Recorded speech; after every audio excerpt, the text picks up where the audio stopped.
Because this is like a... Yes, we are. It just went live. Hey, guys. Welcome back to the Anime Collector.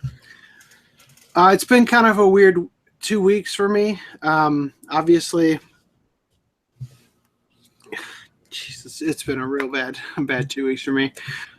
So, first off, as usual...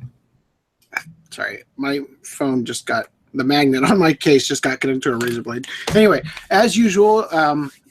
you're here with me, the Anime Collector, and my co-host, Don Jobo Agi. Hey. This is anyway. This is August 7th, 2007, podcast 8. September 7th. September 7th. Yeah. This is podcast 8. 11 o'clock my time, 9 o'clock his time, and also midnight on the New York hour. All right, so while we wait for people to filter in, I just want to go over what my last 2 weeks has been like.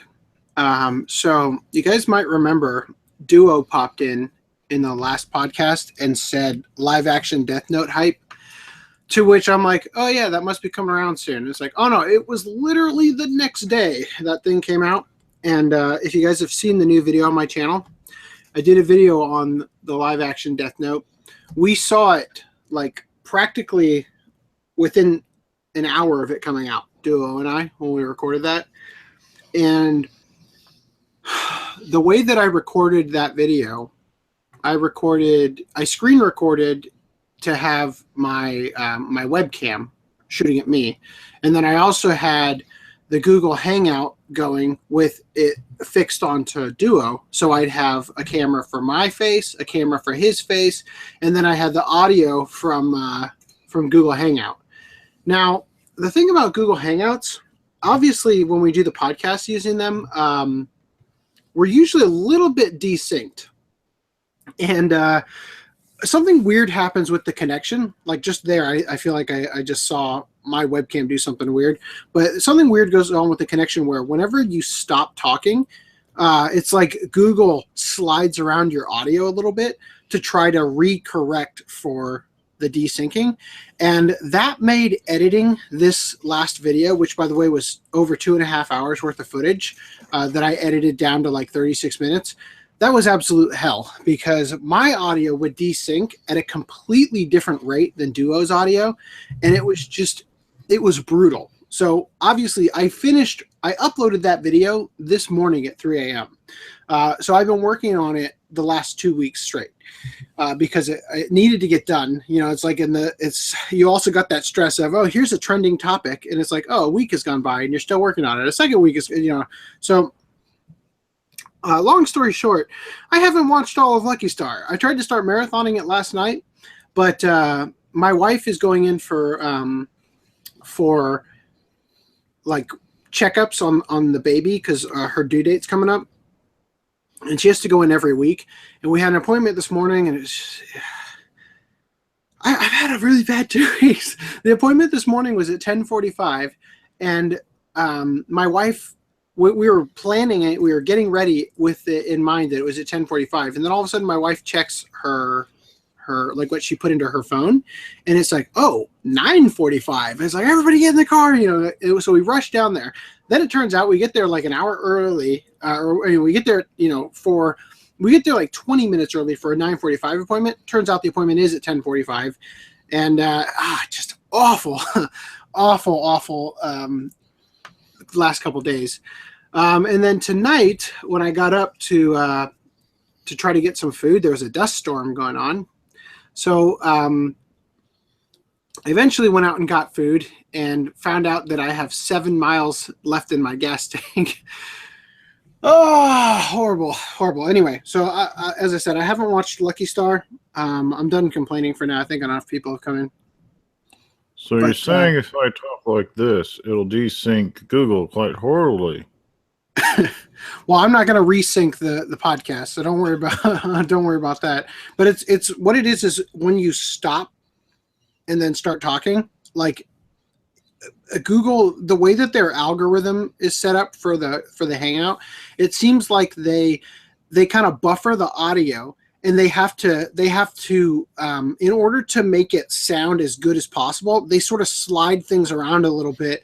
So basically every time you take a break, like the length of in the actual break might be longer or shorter than the actual break in your talk. And it's funny because it always sounds normal. It's just that when you see it with the video, it's not normal. And when the pause is longer, it's great because all I have to do is snip out a portion of the pause and slide the audio closer together, and I can resync it right there, you know. But when the video is when the pause is shorter and the video is longer, like that's why there's a lot of hard cuts in the video I uploaded this morning. So anyway, I'm going to catch up on the chat real quick. So I'm assuming I'm going to pronounce this Rice 2753 says, how about that Arya Kickstarter? We're going to definitely talk about that. That's something definitely worth talking about. Lance says he got Fairy Tale Collection 9 and it had Collection 10's DVDs and Blu-rays. There you go. Keep it. Oh, man. Those are always the nuggets of joy you want. Yeah. FDDNM had a Boy and the Beast, which has like a slipcover that is cut to reveal the image underneath, and that thing was so not right. It's awfully off. Let's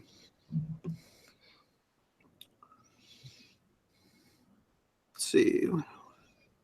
Hello, Cutie Honey 30.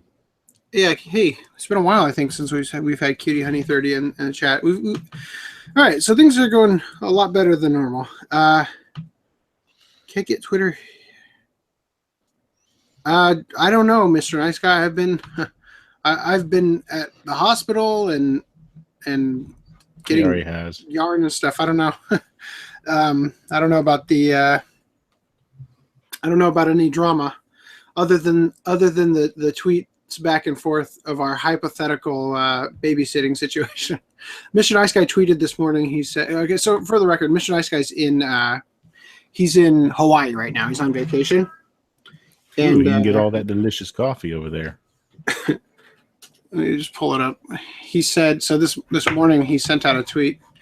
He said, oh, you gotta be kidding me. Oh, here it is. He said people outside want to honk their horn. He said, okay, everyone, I left $40 on the table if you want to order pizza, and Uncle Cyphorus is in charge. Don't burn the place down while I'm on vacation. To which I replied, I've already locked us out. And anyway, there's like, it's just a whole bunch of anti-tubers came in and commented on that. That's all you've missed. But anyway, I'm okay. The hospital thing, Mr. Nice Guy, was for my wife for the baby checkups and stuff, because she's just about due. So anyway, yeah, let's. So this podcast is starting out just like episode 5. Well, then there's my drama that happened last week when trying to troubleshoot new blue microphone. Yeah, the blue Yeti. Tried this one thing and it killed all the sound. So I had to back up everything, rewipe the computer. Yeah, so do it that way. Before we even started doing the podcast, Augie, he's like, what sort of microphone should I use? And I'm like, well, I use the blue Yeti. You can see it in the corner of Augie's screen. And yeah, there you go. I told him about that. He bought one, and rather than buying it from like online from Yeti or from Blue or whatever, he went into like a mom and pop store and bought it, and the thing just didn't work, and it was just absolute hell. Oh yeah, we should ask. Since Augie's using the new microphone, do you guys notice a difference? Yeah, FD&M knows the difference. Yeah, that's funny because the microphone he was using before was surprisingly clear to me. I was really shocked because compared to the one that's on the MacBook that I had, that's great. I'm glad you guys are noticing a difference. But yeah, compared to the one that's on the MacBook, it's like the one he had was it through your webcam or whatever? No, it's just the built-in one. It's the built-in one, right either next or on the keyboard. Gosh, I need to stop looking at the Hangout. That's just something really bizarre. All right, Anyway, so last podcast we did a news segment where we kind of went over a bunch of Anime News Network articles, and as you might have expected, due to the fact that I've just had a really lousy past 2 weeks, I haven't. Augie pulled up a bunch of them. I haven't gone through them though, so we might go through them after we do our pickups, and just sort of, go through each one. By the way, I also went to Sawachan Con. That was another thing. Like I said, it's just been such a bizarre 2 weeks. What does Sawachan mean? Sawachan is Japanese for cactus, which is a very appropriate name for like the only anime convention in Arizona.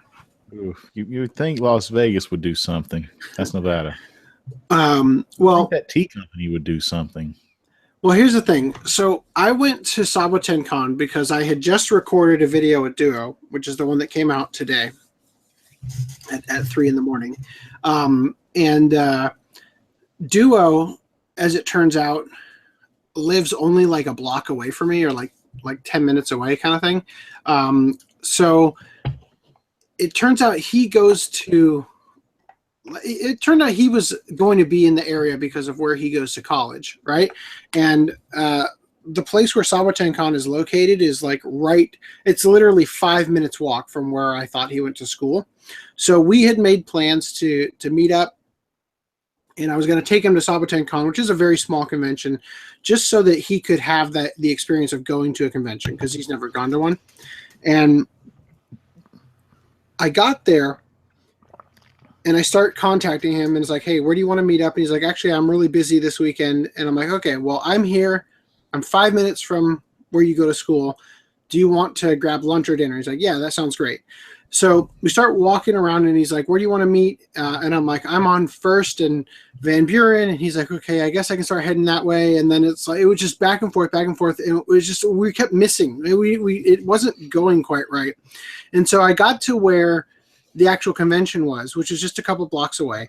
And I sent him a screenshot of Google Maps from where I was to where the school he was at was. And I'm like, this is where you are, right? And then it turns out that apparently ASU has another campus. They've got like 3 or 4 campuses in different parts of Arizona that I didn't know about. So turns out he wasn't anywhere near me. And we went all the way down there to see him. And we didn't end up, we didn't connect, right? And that's not the end of the world. We were still down there. We could still go to the convention. By the way, is it me, or do all anime conventions have a Hooters right across the street? Is that a thing? Because everyone I feel like I've ever been to, there's a Hooters right across the street. But anyway, the convention itself was it was like taking a time machine back to going again last year. It was so bizarre. Every single booth was in the exact same place as it was the previous year. And my son was so misbehaved. Anyway, it was a really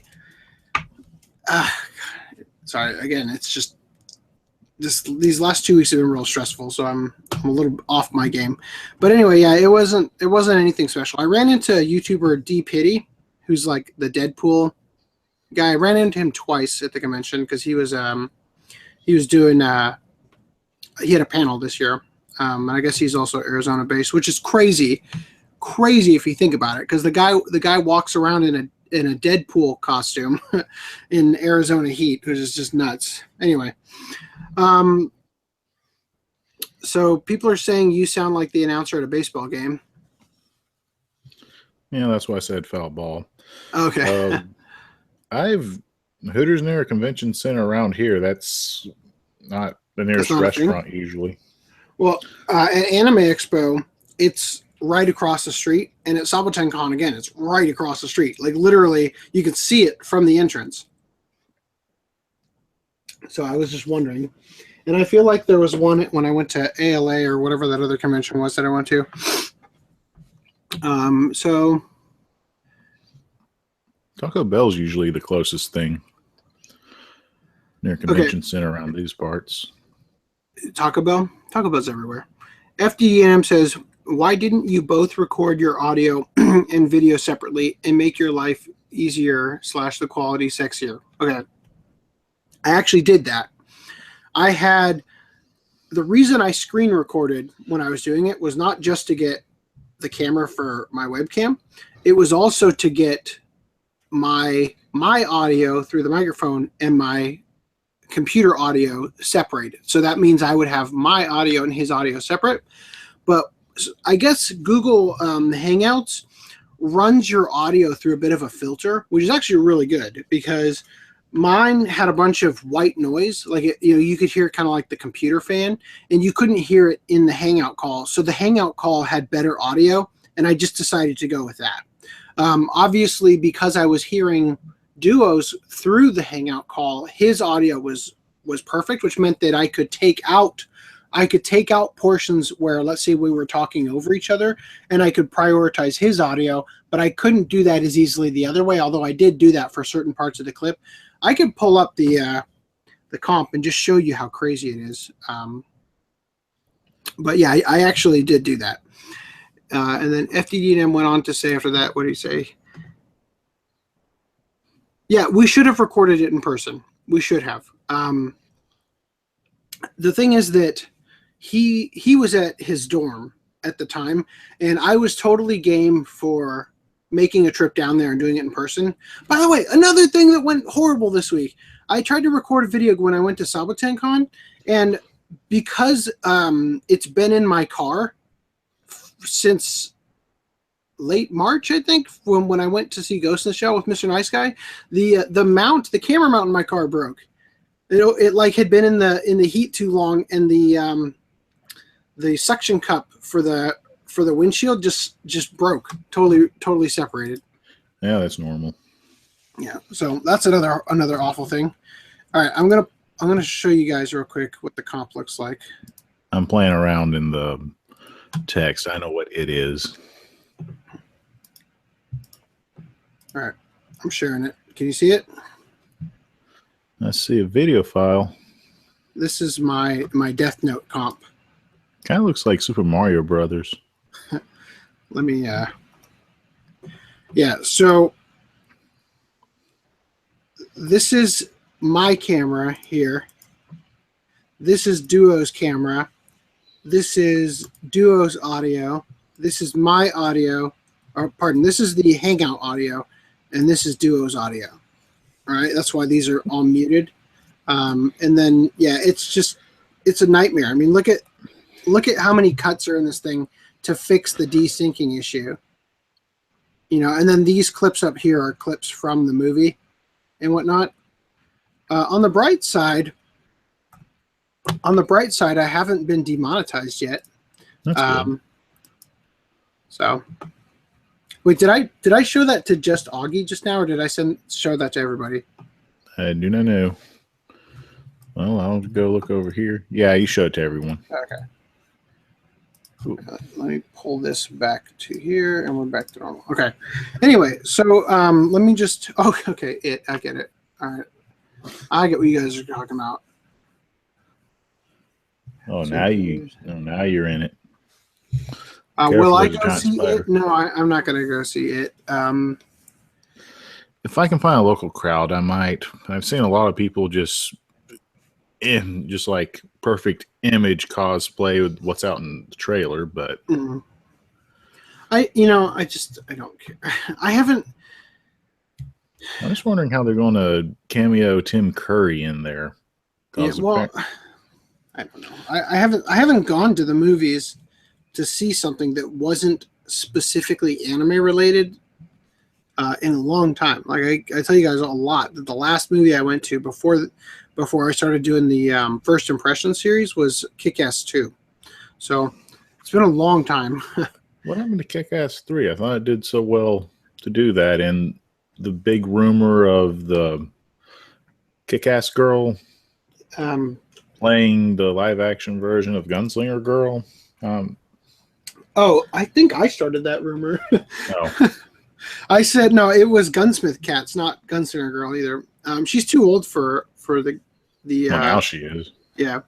That would have been a great casting. I had a dream one night, and it is terrible casting, but I had a dream one night that that I was hired to work on a movie.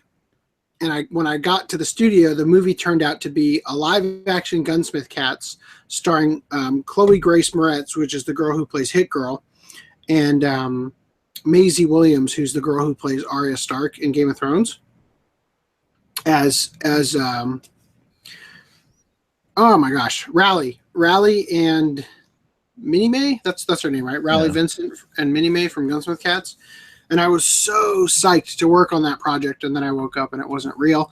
And then it was double painful because like an hour or two later, I realized not only am I not working on that project, but that project's not happening at all. It was just a dream. That sucked. To cast Gunsmith Cats, I would either look at someone from a sitcom or, well, someone from Saturday Night Live. I don't would throw tomatoes at me for that, but I don't think you could do a live action Gunsmith Cats because, well, for the same reason you just can't do a lot of live action anime. Like, well, for Gunsmith Cats, it's possible because in a similar vein, you can do Ninja Turtles. The main focus is how the two girls interact with each other. Right. What I mean is that, like, for instance, Duo and I, if you guys have watched it, we did the Death Note video, and we talked about, and I'm not going to spoil anything for Augie because he hasn't gotten around to watching it yet, but we talked about how the changes to Ryuk were necessary because the anime, although it is very, very serious, does have a very lighthearted tone in some aspects. You just simply can't take the premise seriously without the direction shift they made for the live action adaptation, which again, the Japanese live action adaptation is different. You can be as goofy because you're applying it to the same audience as the anime and the manga were made for. But because they had to do a change and a shift in focus on how they were going to approach things, Ryuk's changes were necessary, right? Where they made him a little bit more, as I put it in the video, it's like he was making a deal with the devil rather than him being just a death god, you know. And they don't have the weird quirkiness that Ryuk has, where he starts going through apple withdrawals in the anime and starts behaving really odd. And it's like they can't do that. By the way, you know what's really weird? I noticed all of a sudden it hit me. Ryuk doesn't have wings in the movie, right? Sounds like they just took his goblin character and forced him to be Ryuk. And it totally works somehow. You're talking about the Green Goblin from Spider-Man? It totally works. But anyway, but the thing is, I noticed all of a sudden when as I was finishing, I was looking for something to use as a thumbnail. And I'm like, wait a minute, he doesn't have wings. And then I realized he doesn't have wings in the anime either. They just appear when they're necessary, when he's flying. It was just a really bizarre, shock to reality. But what I'm getting at is that there are some things, like a lot of anime, you just can't do a live action version because they're too goofy and they don't translate well. This headphone is driving me nuts. So for instance, because I had to rewatch a good portion of Dragon Ball Evolution to find a clip to use in that video, and I was looking at it as, first of all, it's insane how much that movie looks like it was made in the 90s. Like, everything about it screams 90s, except for maybe, like, the soundtrack is just, like, maybe mid-2000s. But that movie came out in, like, 2009. But you can't do an adaptation of Dragon Ball well, because the actual show, referring to Dragon Ball, not Z to a degree as well, but Dragon Ball especially, you can't do a live action adaptation because of how oddball the show is. You know, there's a lot of stuff that translates really well in animation, but would not translate well to a live action, especially American adaptation, because there actually are two live action Dragon Ball movies. There's Dragon Ball Evolution, and there's another one called Dragon Ball The Magic Begins that looks like it was made in, like, Vietnam. Like, it's really bizarre. And that one, you're talking about the China movies? I don't think it's Chinese. It might be. I've got it right here. Let me just grab it. Well, as he walks away, I recall that there's 3, so let's see what he says. I think we've talked about this on the podcast before, but so there's 3 live action Dragon Ball. You have that one. There's Dragon Ball. There's 3 DVDs. There's Dragon Ball Evolution. Then there's Dragon Ball: The Magic Begins, and then there's Dragon Ball: The Magic Begins Remastered Edition. All right. There's one more though. I don't think so. Not that's come out over here at least. And this one is really goofy. Now, first of all, this is really expensive now. The Ultimate Edition, don't get it. It's awful. It's a bunch of like, I don't know where they got the budget, but it's like one of those things where all of a sudden a bunch of money flowed into the company and they just decided to remaster their old, Dragon Ball movie, and they threw in so much CGI that is completely unnecessary and makes the movie worse. Like, it's just, this one is enjoyable. It's fun. This one, you're just groaning and cringing every couple of minutes because they're just blowing money on CGI everywhere. And it's not really good CGI. The shots weren't planned to use CGI, and it doesn't work. It doesn't work at all. It's totally bizarre. But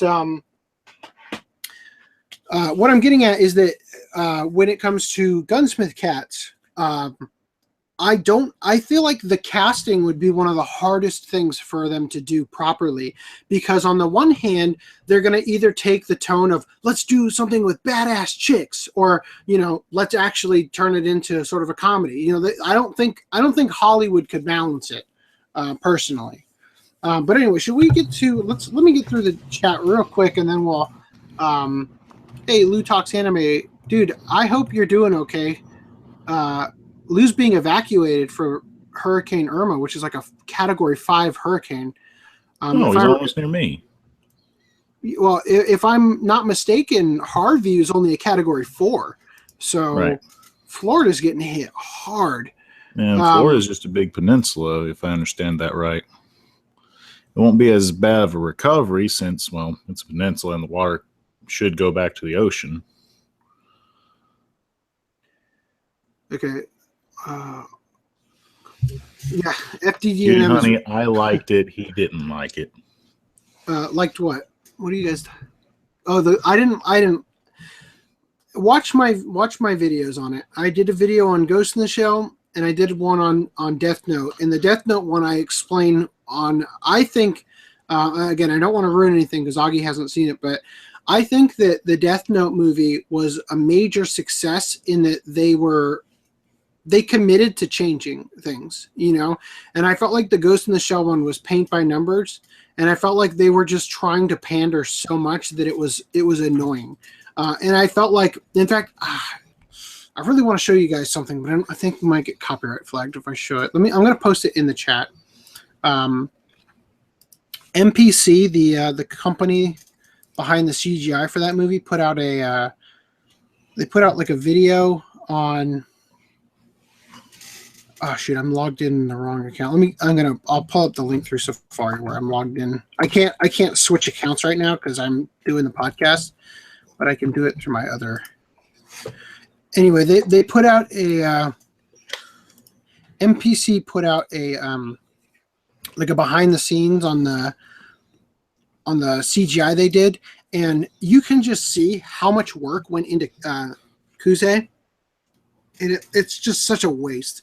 That guy, there was no point in having Kuze in there. He looked terrible, number one. And that's not right. Oh, here it is. Okay, I got the link right here. I'm going to send it to you guys if you want to check it out. But yeah, Kuze was absolutely terrible in that movie. There's no need. Oh, my audio is playing it. There you go. Yeah, the reason I'm not just displaying it in the podcast is I'm worried about the song. Anyway, so let's see. Yeah, so FD says that you and he both own a complete series of Remy. Yeah, FD pulled an Augie on me, and I knew he was doing it for the second he said it. He said he got complete Remy. He bought the French Blu-ray version. Ooh, the Pax, whatever that means.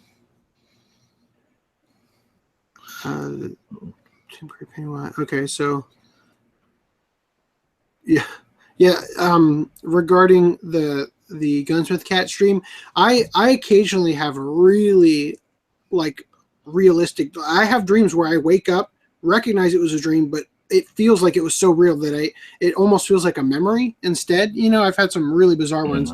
When that whole standoff happened in Oregon, where the Bundy Ranch guys took over that federal building, I had a dream about it while it was happening, and I had no knowledge that it was happening. And the very first thing I saw when I woke up, I looked over at my computer, and it was a Facebook timeline thing, and it was an image of the guy from my dream. It was so bizarre. I had never seen him before.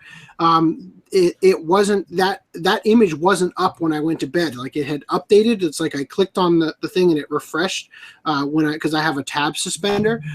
So when it refreshed, it was so bizarre. I think the dreams where you're in a situation and you can feel everything. Yeah. So Reese says he's always wanted a Baccano live action trilogy. Yeah, I think Baccano is one that you could make. I just hope they skip the OVA with the guy with the wrench. I don't feel like he would adapt well, but I think that Baccano could be done well.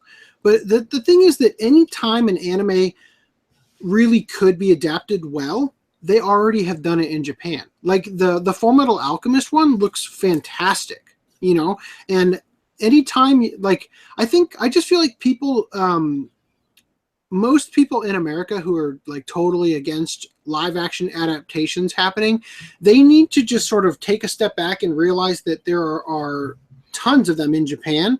And if they want to watch ones that are like a direct page for page remake of the show or the manga, they should watch those, because that's what they are. They don't make a lot of changes there. Like, for instance, to give you a perfect example, you could not make a live action Cromartie High School in America. It just couldn't be done.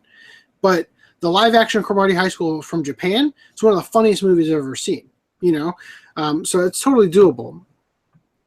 You just need to let the Japanese do it. You can in America, but it'll just be another Return to Nukem High. For Baccano live action, I feel like it would be best handled with HBO.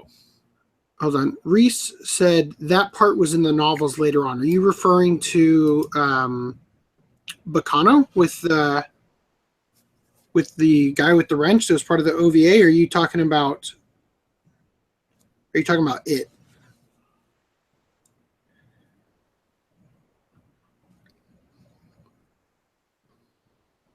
Who are you talking to? Reese? Reese, yeah. I'm also reading FTNMs. You guys are like, it's funny, every 2 weeks, if you look at the analytics on my channel, the comments skyrocket because of the stream, and you guys are like really active in the comments. We haven't even gotten into our pickups yet, into the chat. I'm still wondering why we haven't had Mushishi get more over here. Yeah, rephrase that whole sentence. I actually didn't think the movie was that great for Mushishi. I own the first season, but I haven't seen any of the rest yet because I'm waiting for it to come over here. Graham Spector is the guy with the wrench. Yeah, okay, that guy looks exactly like my friend Jake too. It's bizarre. I mean, when I first saw, I hadn't seen Baccano yet, and I saw artwork of that guy, and I thought, because I first saw it when I was in college, and I met my friend Jake in college, and it was we had like a shared network drive that everybody just dumped stuff on all the time. There's so many anime and movies ended up on that server. I saw artwork of Graham. I thought my friend had done a drawing of himself in an anime style because it looks exactly like him. I didn't know that was a live action Future Diary. It's not a porn parody, is it? No, I think Death Wizard was saying, what about a live action Future Diary? Like, what if they would do that? That's what I read that as. Not there okay. There might be one actually, but I haven't seen it because it hasn't come over here. Well, if it's the situation you're thinking of, if they stick to the material and not stray I from it? I haven't seen Future Diary yet. Aw. I have it. It's on my list. I just haven't gotten to it yet. It's an inverse situation. I've seen it, but I don't own it yet. So do you want to do pickups real quick, or else we're never going to get to this? We're going to be stuck. Let's go to pickups. You want to go first, or should I? I'm going to go first. I haven't really picked anything up. I've got a couple things I actually ordered before the podcast last week that arrived. So I got Meizan Ikoku Volume 7, and I'm planning on sending it back because the person who like they labeled it as like in good condition, and they used like eBay's default like description of what it means when something's in a good condition, and I don't feel like this is in as good condition as they led you to believe. They intentionally took only one picture of it, and they cropped it in a way where you just couldn't see any of the junked up bits, it's going to be kind of hard for you guys to see it, but it's not in great condition, and the thing that really irritates me is that I only bid on it because it was a pretty low price. It was a price I didn't mind paying, but the shipping was listed as like $5.99 or $9.99 or something, and then when it came to actually paying for it, all of a sudden the shipping was switched to like priority. And it still said like only this small amount on the actual listing. But then when it came to the actual payment, they bumped it up like $20-$30 for like priority shipping. And I'm like, are you serious? That really irritated me. They clearly did that just to get more money out of it because they wanted, I don't know how they did that. I've never seen that happen before on eBay. That was really irritating. So I also got, it's kind of a long story, but I was helping. A lady reached out to me on my Facebook page to help with, I guess her neighbor had, I don't know the story. I'm going to assume that the neighbor had some health problems and they needed to sell their anime collection, and she was helping them do it. So I managed to get a couple things from them where they put them on eBay, and I bid what I thought they were worth. And I thought if I get them, that's great. If I don't get them, then at least they got what they were worth, and I ended up getting a lot of them because nobody bid on them, so I got them for really cheap. I got Ghost Sweeper Mikami Collection 1, Bamboo Blade, and they've got the price tags on them. I got a remarkably good deal on these. Devil Hunter Yoko, which I thought at first this was going to be the same one I already had, but hopefully in a better condition because these headphones, man, I really need to get those AirPods. And then I got another copy of Boogie Pop Phantom, and I thought, because again they only posted one picture. I thought it was going to be the art box one, which is actually covered up right now by other shows. But I thought it was going to be the art box one, and I need to rebuy that one at some point because mine didn't come with the soundtrack. So I also got and this is the major thing I was trying to help them sell. And again, I ended up getting it for really cheap. The ADV release of Sailor Moon and Sailor Moon R. I got another copy of those. And we talked in a previous podcast, I think it was episode 1 or 2, where there was some like dark stain or something on the bottom of one of mine. And somebody in the chat had looked at theirs and said that theirs was like that as well. Well, the new ones I got look like straight out of the shrink wrap, and they don't have that dark stain. I don't know if it's mold or what, but something's not right about it. And then the last thing I got was the Blu-ray of SOS Tokyo Metro Explorers The Next. I saw this on eBay for $299, and I'm like, well, not getting that. And then I just happened to see it on Amazon being sold by Right Stuff for like not a lot. So I ended up picking that up. So I think that's everything I picked up. And then, of course, I saw Death Note, but that hasn't, they haven't, I don't know if they will even, but Netflix hasn't released like a physical copy of the live action Death Note, so I don't have their version of it. Anyway, those are my pickups. All right, I'm going to do something different. I'm going to show off some recent VHSs I got. Ooh. And the first one up is a manga video. Flip it over. Their video fan club, so pretty much a whole bunch of trailers with the manga man on the cover. picked it up hold because on. it was an oddity. I have something like that, actually. I have, where's that? Keep going. I'm going to find it. As you're figuring it out, let's see. The girl from, looks like the girl from Giant Robo's on it. Some Devilman Magic M88. The space one that Gynex did that people don't like that one scene. Ninja Scroll and Appleseed the original, and two others I can't identify at the moment. And the other one that's baffling me why Discotech hasn't released it yet is Delinquent in Drag. One of the Go Nagai classics that also makes a cameo in New Cutie Honey. Can you do me a favor after you're done with that one and show the manga one again after you're done with that? Okay. Well, go ahead and show the Delinquent in Drag if you want. Well, I already did, I think. Okay. All right. So show the manga one again. All right. So front cover. Yeah. So see how they did that thing where they cut into the box? Yeah.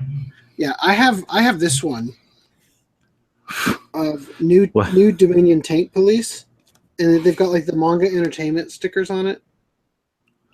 Wow. So at least mine's prettier. Yeah, yours is an actual like promotional thing. That's pretty neat. Where'd you find that? Twilight. Just out of curiosity. Someone was selling a batch, and I was looking for this, and this showed up. Cool. I do have Twilight of the Cockroaches. Have seen it, shown it to a friend, and the exact response to that one scene was like that scene in Aqua Teen Hunger Force where Master Shake gets caught by the German aliens, gets thrown into this room that takes you to a virtual tour, and the lip drop of Master Shake going into a Donkey's anus was the same reaction he had to that one scene in Twilight of the Cockroaches. All right, you said some of the articles could give away and go, but because of the articles, I managed to find these two locally. Is that trilogy coming out? What's on? Oh, is that the other one that for the Empire of Corpses and Harmony? Yeah, I had never seen Harmony before we talked about it in the podcast last week. I didn't know it was a trilogy, so I'm sure I picked it up. Let's see.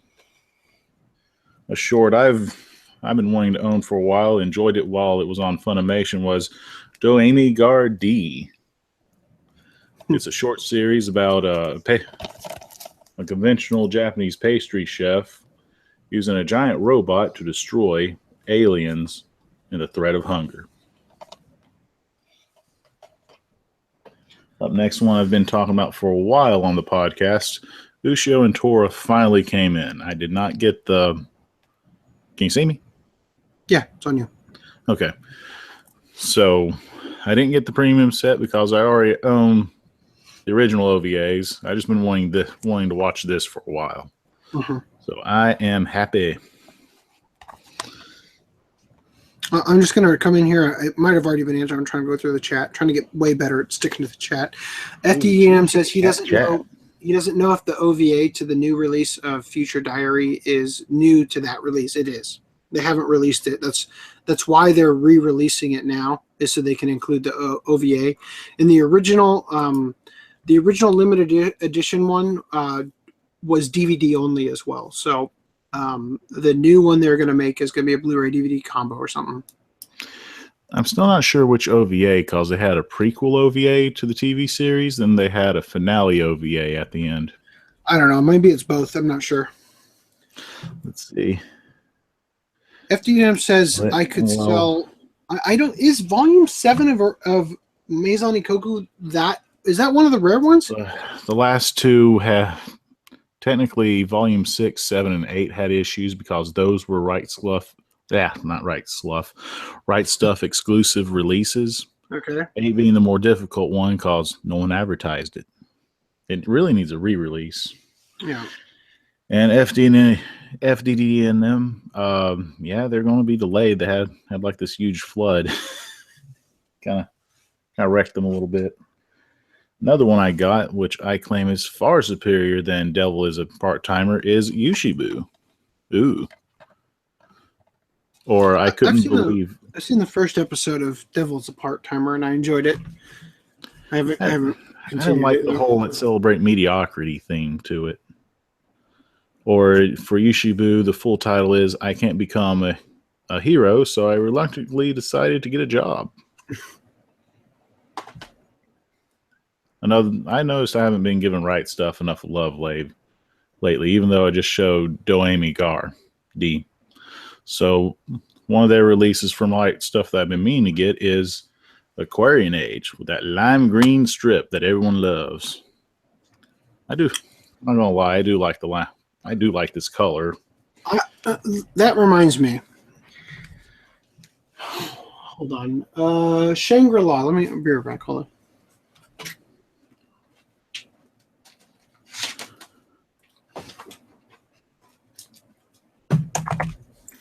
All right. I probably won't incorporate this into the series anymore. But when I was planning out the bootleg series, I was going to talk about this. It's not a bootleg, but I was going to talk about this. This is the save edition of ShangriLa. And the reason I was going to talk about this is because Funimation, when they first released it, they royally screwed up. And on the spine, obviously you can see I've got the fixed version where it says ShangriLa TV, but originally it said product title goes here. So they had obviously, like, they forgot to swap out the template for the new, for the title of the actual thing. So if anybody actually has that and they want to get rid of it, hit me up, because I want to have it so I can talk about it. For the ShangriLa printing error, but hit me up too, because they also did a printing error for Baccano as well. Okay, yeah, I want to get one for the sake of if I decide to talk about that. Because it would be a good example of talking about sort of the exceptions to the rules on how legit companies screw up all the time too. But anyway. All right, so first there was Terror Towards the Terra. Oh, yours is in a black case. Yeah, it's the movie. Oh, that's the movie. Okay. Then there was Towards the Terra, the TV series. Ooh. And what is that? Looks like the right kind of plastic for the legit version. I'm assuming the case, you've already opened it and looked inside. Yeah, I opened it again, looked inside. Looks like all the DVD covers for the 6 volumes. The movie was released by darn it, what's your name? Nozomi Right Stuff. However, AC, I have stuff to blame on you. What? What'd I do? Oh, you did a lot. You did so much. I have a handful of blame right here. I'm surprised. Have you watched it yet? It's sealed because it's like still $5 on rightstuff.com right now. Yeah. Has anybody watched the original Blame? They probably watched the Netflix series. Yeah, I don't even, you just sitting there like, when is it going to start? Like you just keep looking at your watch, like it feels like you're just looking at a montage of establishing shots and nothing is happening the whole freaking time. Why, it's a salvage disc by SIBO, so maybe it's true to the advertising.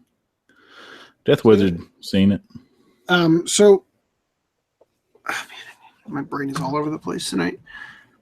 That's because you didn't eat your bowl full of Lucky Stars. I was going to if I didn't have the doctor's appointment that I had to go to. Oh, don't lie. You ran out of milk. You always forget the milk.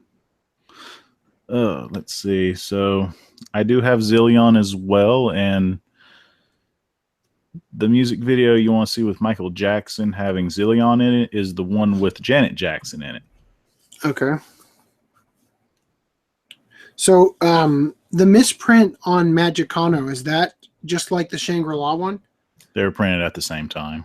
So it does say product title goes here. Is that what you're referring to? Yep.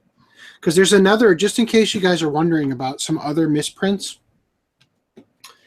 a different type of misprint with Sankarea. they accidentally put out they printed the discs. They accidentally put out the censored version originally. Accidentally, come on, camera. Accidentally, I feel like companies do this on purpose sometimes to create collector's editions. To create the thing that there's a high demand for. They also did it with Itsudate My Santa. They have the wrong rating on the back of it, so they had to recall it and put up a higher rating. But the story is simple enough for a child to understand. Yeah, it's just inappropriate for a child. It's not appropriate. Okay, Death Wizard. I'm telling you, don't do it. It's not good. It's not good. It's going to ruin the Netflix blame for you. If you sit and watch the original one, you're going to be so bored. You have the wrong perspective. I still haven't seen it, but it might reshine the Netflix series to rewatch again. No. I'm telling you, it's like okay. The only other time I've had a weird experience like this is when this was such a funny gag that got so annoying. I think it's season 3 or 4 of Aqua Teen Hunger Force has a play all button. You go into the episode to select it, or you can hit play all, and you'd think it would start at the beginning and play all of them. Instead, it plays every episode at the same time. Literally 6 TV screens show up, and it plays every episode on the disc at the same time, right? And it's funny, but there's no actual play all button. So when it comes to actually watching it, you have to go episode by episode. It's so annoying.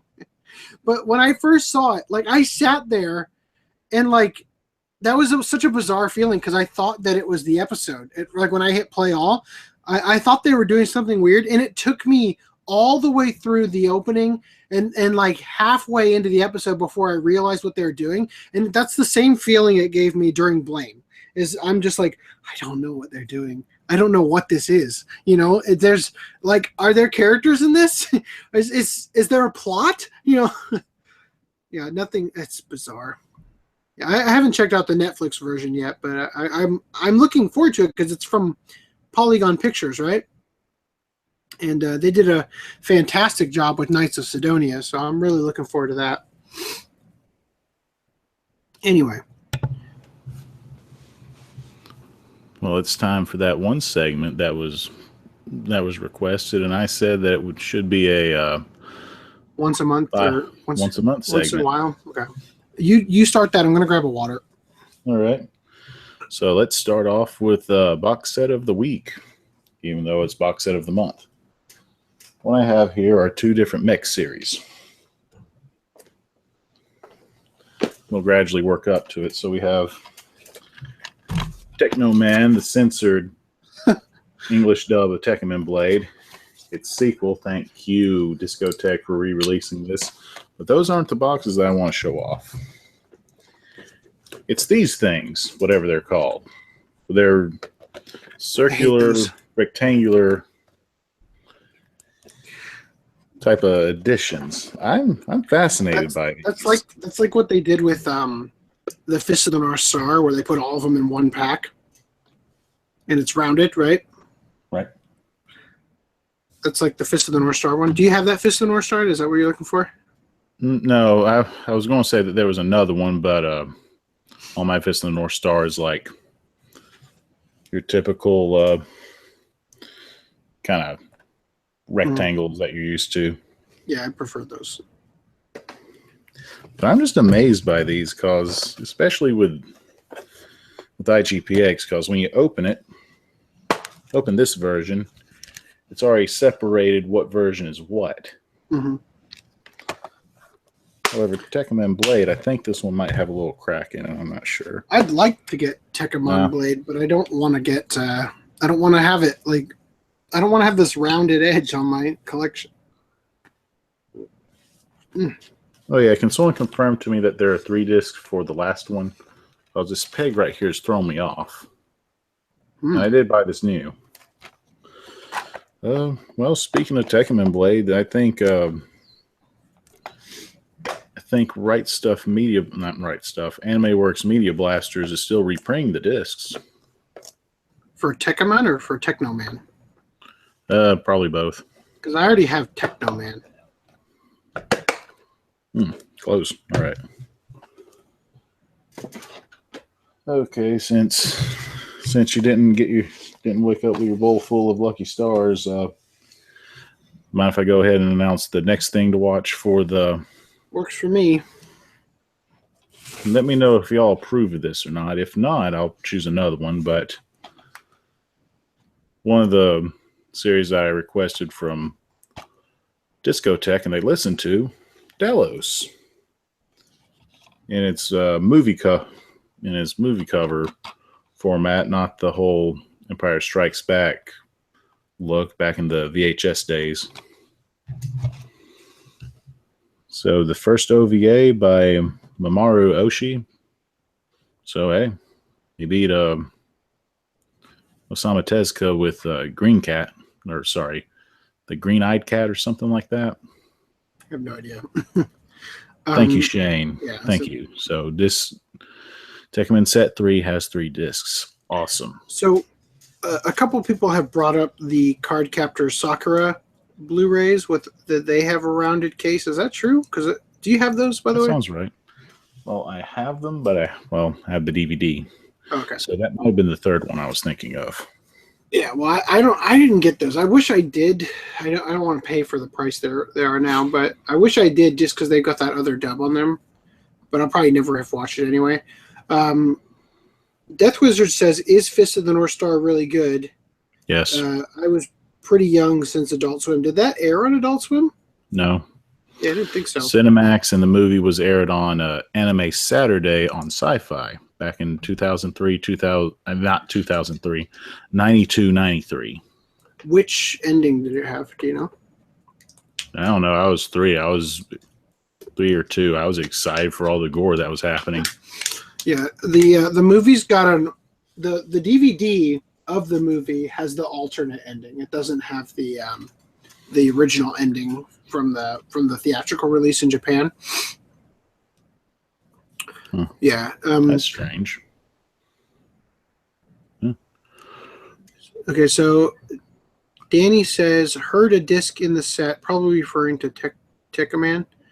Have playback issues, hoping for the best, cannot repurchase the set for one faulty disc. Yeah, that's awful when that happens. Yeah, I really like that show. Yeah, so let's do we have any news? We should talk about the Aria Kickstarter.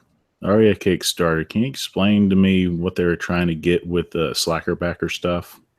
Well, as FDD&M brought up on Twitter, they reached the 360,000 stretch goal, and then like the next day, they're at 460,000.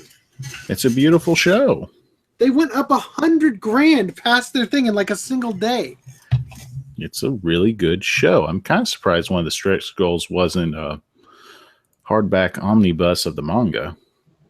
Well, do they have the manga? Is that Tokyo Pop released that, I believe. So then they don't have access to it. Well, with that kind of money, they can buy the rights to it. I don't know. The rights to a certain anime, like not even a really good anime, can cost like $1 million for like a 26 episode show. Just for the license. Yeah, I'm not a lawyer. I don't know. So they're at $481,394 out of the goal of 110,000. So they're way up there. And what's nuts? Like this is what blows my mind. I think that some business people came in and donated a bunch of money. I think that's how they got there. Because if you take 481,394 and you divide that by the 2,070 backers, that averages out at $232.56 per backer. I wonder how many of these are people who want to watch it, or just resellers who want to get their grubby little paws and resell it back 3 times, $500. I don't know, but I'll tell you that I spent a pretty decent amount on backing it so that I could get everything. By the way, if you backed it originally at the early bird tier especially, and then it came to the point where they got the first stretch goal and they added season 2, just so you know, you have to go in and change your pledge if you want season 2. It's not on there's a new early bird tier that they added that includes season 2, but if you don't change it, you won't get it. You're going to have to add it as an add-on. Okay? Just so you guys know. I'm planning to just slacker back get the rest of the so I guess part 2 of season 2 and part 3 or whatever it is, those are being added as an add-on that you'll be able to purchase later, I guess. Is that correct? Yeah, Boy, my camera is so not working tonight. Yeah, you're kind of standing still with like this Howard the Duck look. Oh yeah, no. There you go. You're back. Had a couple of really bad ones. Our last podcast, the camera decided to switch to me while I was licking the mayonnaise off of that Subway sandwich. Oh, I was kind of hoping you would explain the whole slacker backer cause. I've never had that opportunity. I don't know because I've been so busy this week that I really need to get on it. I was hoping somebody else had already figured out what needs to be done to get the other stuff. FCD&M, save us. Yeah, I bet he knows. Real quick, I want to address Reese says $480 now. What is he? Is that the pricing of the premium boxes for Cardcaptor Sakura? Oh no, 480 is in 480,000. Okay. Well, it just went up. It literally just went up while I was looking at it. You guys, one of you guys just changed your pledge. I know it's you because the backers didn't go up, but the money did. Anyway, so I have a fear about this though. Let me address this comment real quick. Cardcaptor Sakura is getting a remake like Sailor Moon. Do I plan on watching it? Yes, I plan on watching it. But I did a video at Anime Expo where I went and saw the premiere for the Cardcaptor Sakura Clear card, and it was one of the worst premieres I've ever seen. It was such an awful experience. Like it was so pandering and dumb in my opinion. I went on from there to go see. I went on to see Resident Evil, but after that I went and saw Lupin. The Italian game, and it was striking how much better the Lupin Italian game is. It's a couple of episodes from Lupin Part 4 that are edited together into a movie, and it felt like a welcoming back of the characters, which is what Cardcaptor Sakura Clear Card Prologue was supposed to be, and it fell on its face. It was so bad. Well, from what you described, it's just an abridging of the end of the manga. Second movie. Well, see, the thing is, okay, so apparently, because people continue to defend it in the comments of that video, saying like, no, you don't understand. It's they animated. God, this camera is awful. It's animating the ending to the manga, right? And it's like, okay, well, here's the thing. Don't call it Clear Card Prologue if all you're doing is an epilogue to the series, because they didn't set anything up. This is supposed to take place after the show, but it's the end of the manga. It's not even getting into the Clear Card manga. Well, that's just it's what I'm saying. Prologue. No, it's not. It's supposed to be. It's an epilogue. It's an epilogue to the previous series, but it's but they called it Clear Card Prologue. And they didn't establish a new villain. They didn't have the clear cards. They didn't have the cards go clear. That nothing happened. It was terrible. And also, the second movie handled everything way better than this prologue. And the only point I've heard that actually made it like, okay, I guess there's a point to doing this, is that I guess Ariel's mansion gets destroyed in the second movie, and apparently it's kind of a key plot point to Clear Card that mansion is not destroyed. So they had to decanonize the movie to make sure that things could progress forward. Could have just rebuilt the mansion, but I don't know. If it gets, that's. Are we still talking about card captors or going back to Aria? I'm trying to catch up on chat now. What in the world is IIRC? If I recall correctly. Okay. I thought it was the there's a licensing term. There's a lot of those acronyms where I'm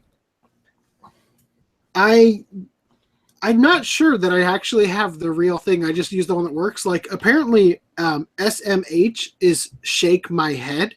I've always thought it was so much hate, and it totally applies in the same way. Whenever you read somebody actually do that, like whenever they type in the SMH, if you read it as so much hate, it totally it matches like the whole theme of shake my head. So FDJM says, I'm really happy how successful the campaign is regarding Aria Kickstarter because it means we can fund more anime to the West. Okay, yes and no. Because that's see the problem also a fear. Yeah, the problem with the Kickstarter is that I don't want Anime Souls to come back. Well, here's the thing.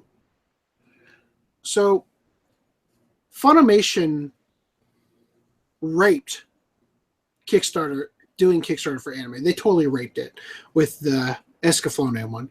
They handled that so poorly to the point where they made it cheaper to not back them, which is not how you do a Kickstarter campaign. Okay? If you're going to do a Kickstarter, then the people who are funding the Kickstarter need to get the best deal. That's how it works. You know, you don't make people pay more to get it funded to do a Kickstarter and then sell it for cheaper to people who didn't back it. That was terrible. The people I think who have done the best Kickstarter so far is Animego with Otaku no Video, Bubblegum Crisis, and Riding Bean. I really, really wish they had the rights to Gunsmith Cats because I'd love to have them do a Blu-ray of that. But are they going to? Well, let's continue this one first. Well, I think Right Stuff will handle this well. I think that they will, and I think that it's gonna. I think with Aria, which I haven't seen, but I know about the original art boxes and stuff that are collector's items, and they're pretty expensive and stuff. I know that I feel like the price range that they picked up for this is pretty decent. It's not a bad price. It's somewhat expensive, but it's worth it for what this show is worth already. You know what I mean? Like it's a good price in that regard, and it's got a dub. It's like it's they're creating something that's better than what already exists. You know, Funimation redubbing Escaflowne. Has anybody heard the new dub? Is it worth it? I didn't think there was anything wrong with the old dub, personally. I think so. Did the old complete collection have the Fox Saturday morning script, or was it just something totally different? I think it was something different. I don't know. It didn't have the Fox. Some people funded it because they were afraid that collection was the Fox stuff. The Fox one had a new opening theme, and that wasn't on the DVDs that I had. So, actually, you know what? Come to think of it, Escaflowne, I have multiple complete collections of it, but I think when I watched it, oh no, okay, I was gonna say I think when I watched a bootleg version of it, and then eventually got the legit one later.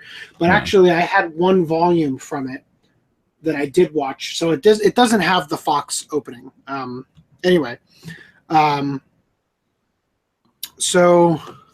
Well, I'm afraid of with the whole kickstarting stuff, which I'm glad Nozumi's getting all the funding that they need to kind of, I guess, revive themselves, even though they're a good distributor. I don't know what's going on with them on that.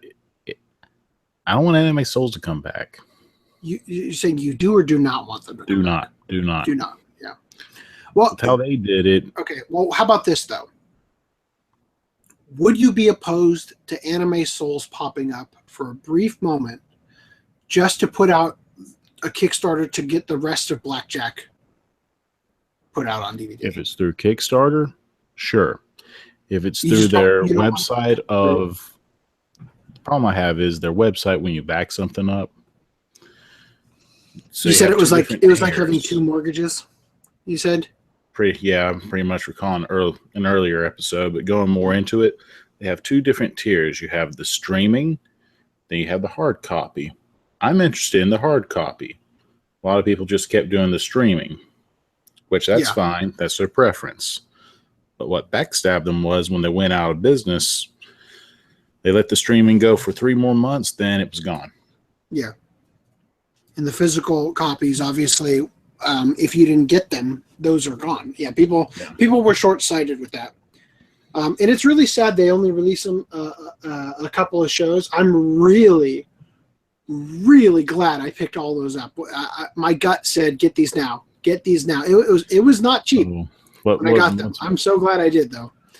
The beauty of all this was Discotheque was interested in a show. They got Dororo from them somehow. Right, and I'm hoping to see more of that. I'm hoping to see more stuff coming from Discotheque and other companies because I hate the idea of a show getting over here and not getting released. Like I hate that. I absolutely hate it. There's a whole catalog. I can probably come up with a whole catalog of shows like that. Or even worse, they come over here and they only get released on VHS. Yeah. So hold on. So Reese says the rest of the series are separated tiers, not add-ons. The guidebook is the only add-ons. It's so annoying. I'm gonna have to back it again to get all these. Because I noticed something weird about if you switch up to the other one. Okay, hold on. Let me just read it to you guys real quick. So I got the $95 Prima Early Bird Special that comes with the Aria Blu-ray and the Aria Kickstarter. No, that's the stationery set. The Aria Kickstarter exclusive chipboard box. Now, the one that comes with part 2 as well, the Kickstarter exclusive chipboard box isn't listed there. Mm-hmm. So be aware of that. If you want that Kickstarter exclusive art box, you need to make sure you got the right one because it disappears on the other pledges. So annoying. I don't know. How do you pledge twice? Like how do you do these? It's so frustrating. I have more than one Kickstarter account. All you do is say the Pledge of Allegiance twice, and there you go. I have more than one Kickstarter account just for the sake of making sure that I get everything that I want. You know, season two. Okay, so for 130, it's FDD and after the Kickstarter's over, am I able to get that art book as a Slacker backer? As an add-on, yeah. This is so weird. I personally hate the way Kickstarters are set up with the pledges. It's so hard to find exactly what you want. Yeah, I'm still angry about the whole Wakfu Kickstarter. I had the money, I had the card. They didn't accept PayPal for some weird reason, and they wouldn't accept the card because it was a Canadian release. Yeah, it's pseudo anime, fine, but that's a series I've been curious about watching. Yeah, and they didn't update the stupid little image here with all the tiers to show. Oh, so annoying. Season 2. Okay. I'm wondering what the next one that they're going to do. Okay, so season 2 part 2, season 2 part 3. So I guess I should just update the pledge I did that it got me the season 2 that didn't come with the art box and just update that one further to get part 3. This is it, right? Part 3, season 3 tiers. Okay. So, are you the animation Blu-ray set? Are you part 1, part 2? What's part 3 of Aria called? Next Generation, I think. Why is this so difficult? Or is the season 3 thing just season 2 part 2? No. Their origination. Stop.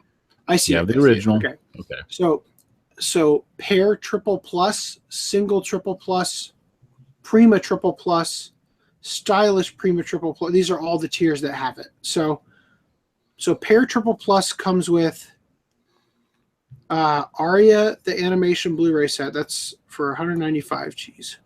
Aria, the natural part 1, part 2, and the original. And then do they have one that has the Kickstarter exclude? Okay, so you'd have to, in order to get all of these, you're going to have to put for $245, which I might as well just remove one of my tiers and up to that one, to the Triple Plus,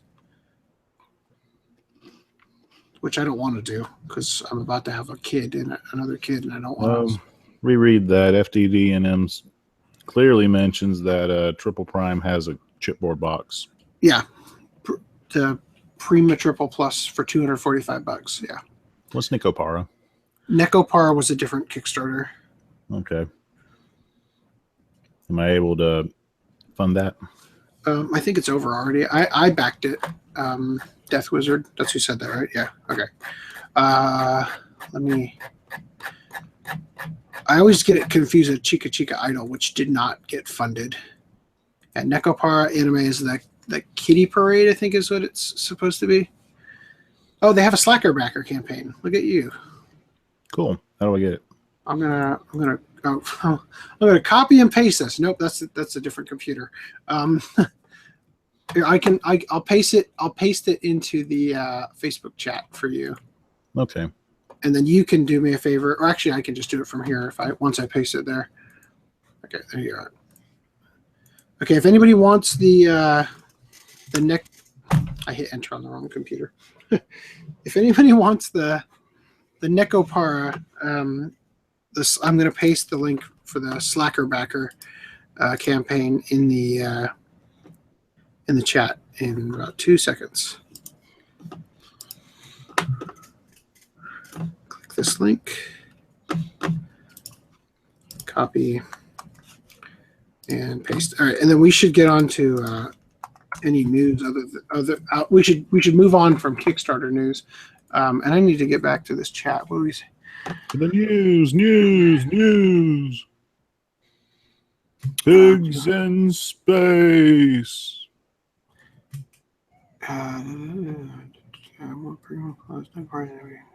Yeah. Yep. Okay.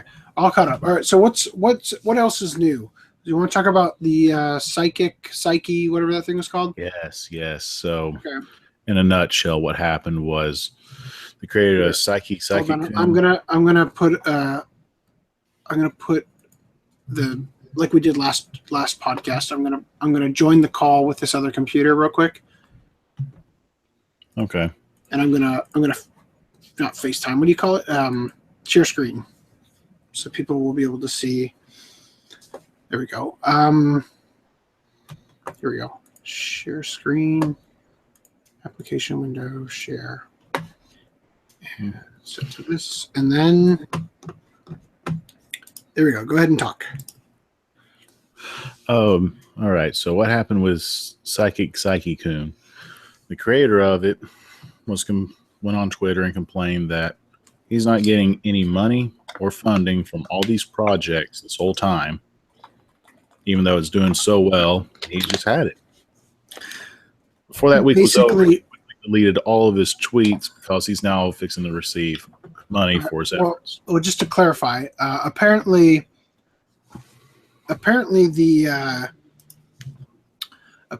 his contract. I barely looked into this at all, but apparently his contract was not favorable to him beyond manga sales. And this is something that happens a lot in these sort of industries. I went to college with the bassist from the band Real Big Fish. He went back to school after being in that band and went to the art college that I went to. And he gave a speech in my effective speaking class about how there's a reason that a lot of bands they'll do this thing where while they're on stage at the concert, they'll ask how many people are going to go home and illegally download our album tonight, and everybody's like, woo, yeah, And it's the reason that they do that is because they don't make any money off of the album sales. All the money off of album sales goes right back to the the what do you call it? The record label, right? And the only money that bands, it's kind of like how movie theaters don't make any money off ticket sales. All their money is made off of the concession stand, right? And for them, it's all their money for bands is usually made off of concerts, like concert attendances, right?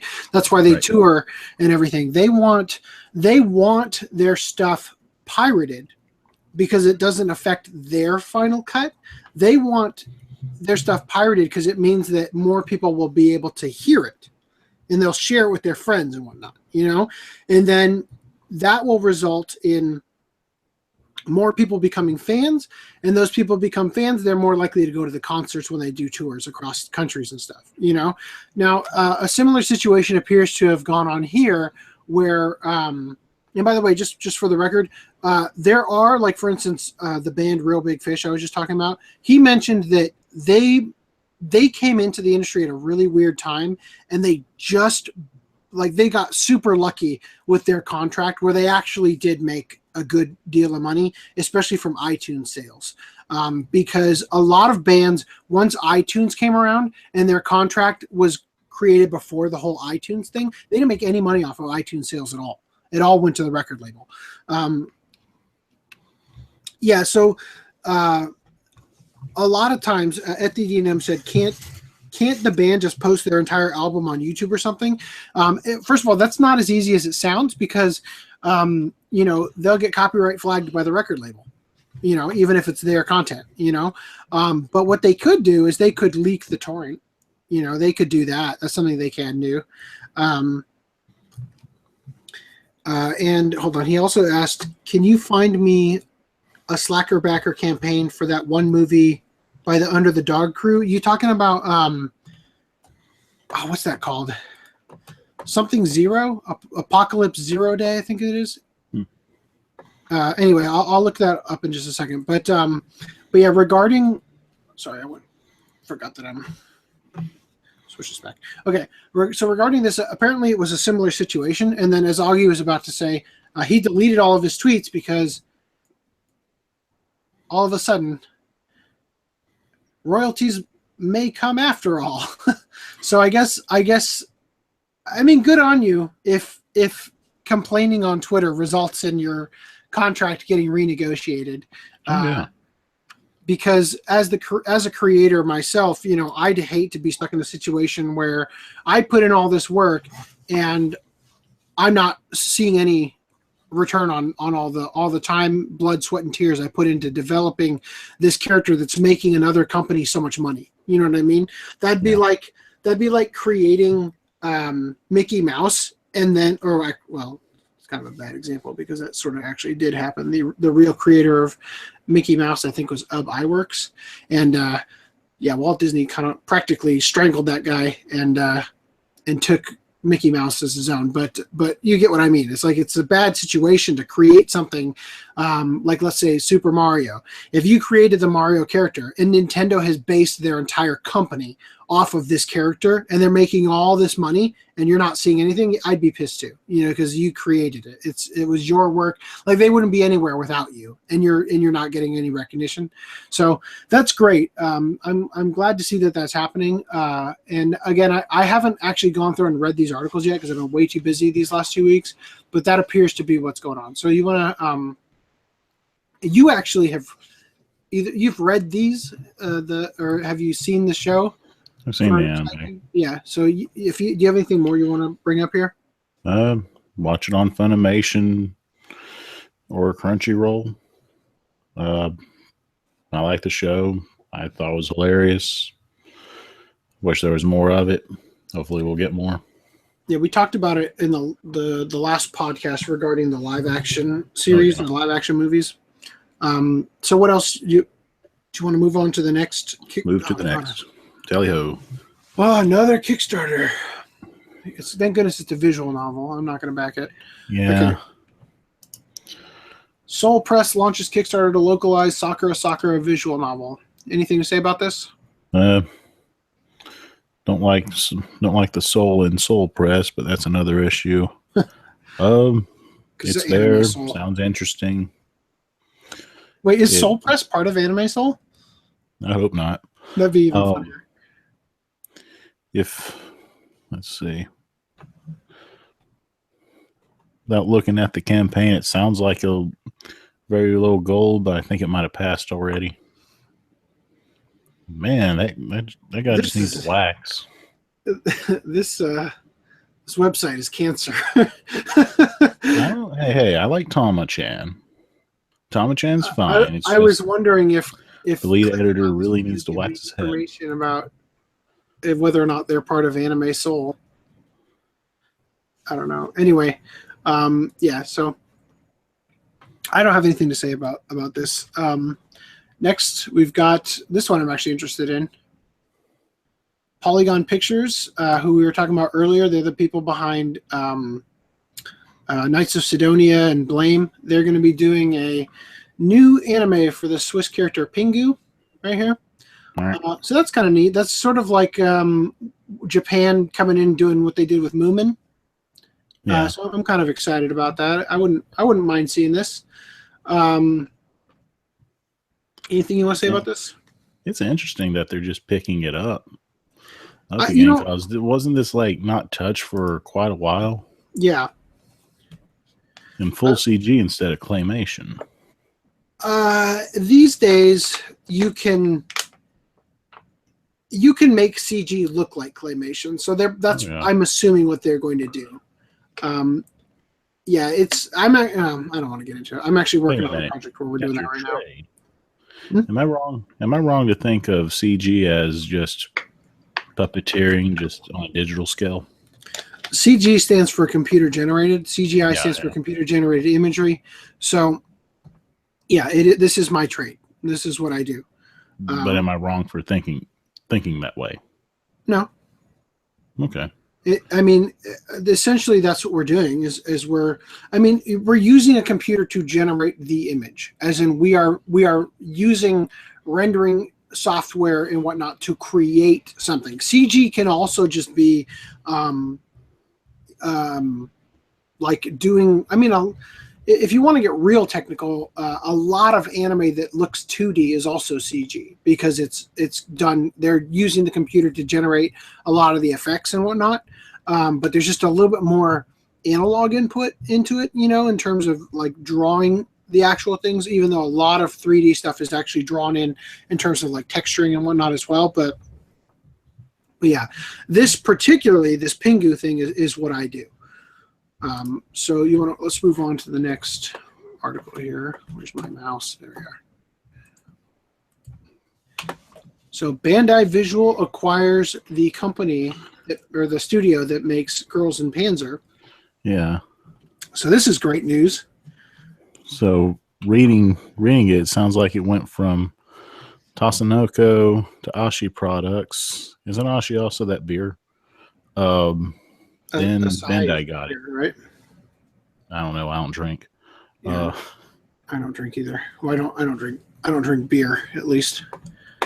So Bandai acquired the rights, or they acquired the studio because basically they see Girls in Panzer as a sort of a promising property that they're going to be able to milk a little bit, which that's kind of a bad way to put it, but it's kind of a nice thing. It is a property that you could milk in the sense of you could make more of this and it can continue to be fun without overdoing it. There are other properties where you don't want to milk them too much because you're gonna weaken the property. I feel like milking this property can strengthen it a lot, and make it better and better, and we can really enjoy that. So I'm excited about this. Anything else?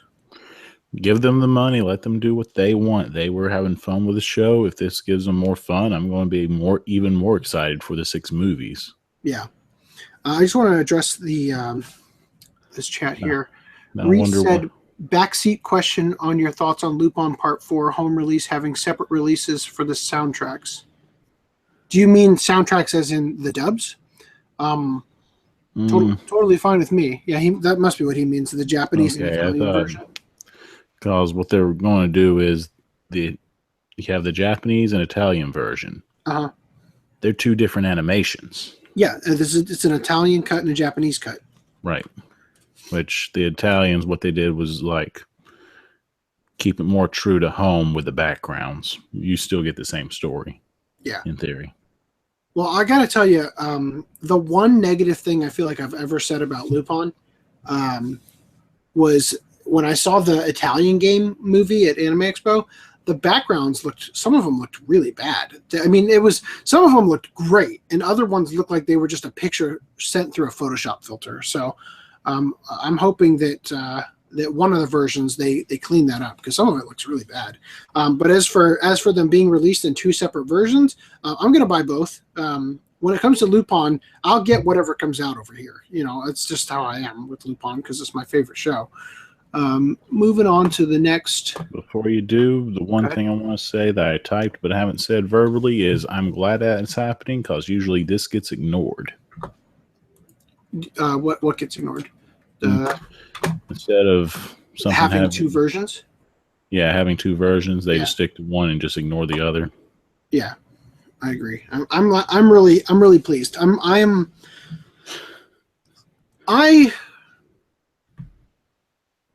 I would have I kind of want to have a stake in Discotek's company. Like, I wouldn't mind owning majority stock, or like not majority stock. I wouldn't mind getting a bunch of stock in it and just being like, I appreciate what they're doing. If I had to back just one company and say, like, if I had to put my chips behind one company and say that this is the company that I personally, like they've got my seal of approval, it's Discotek for sure.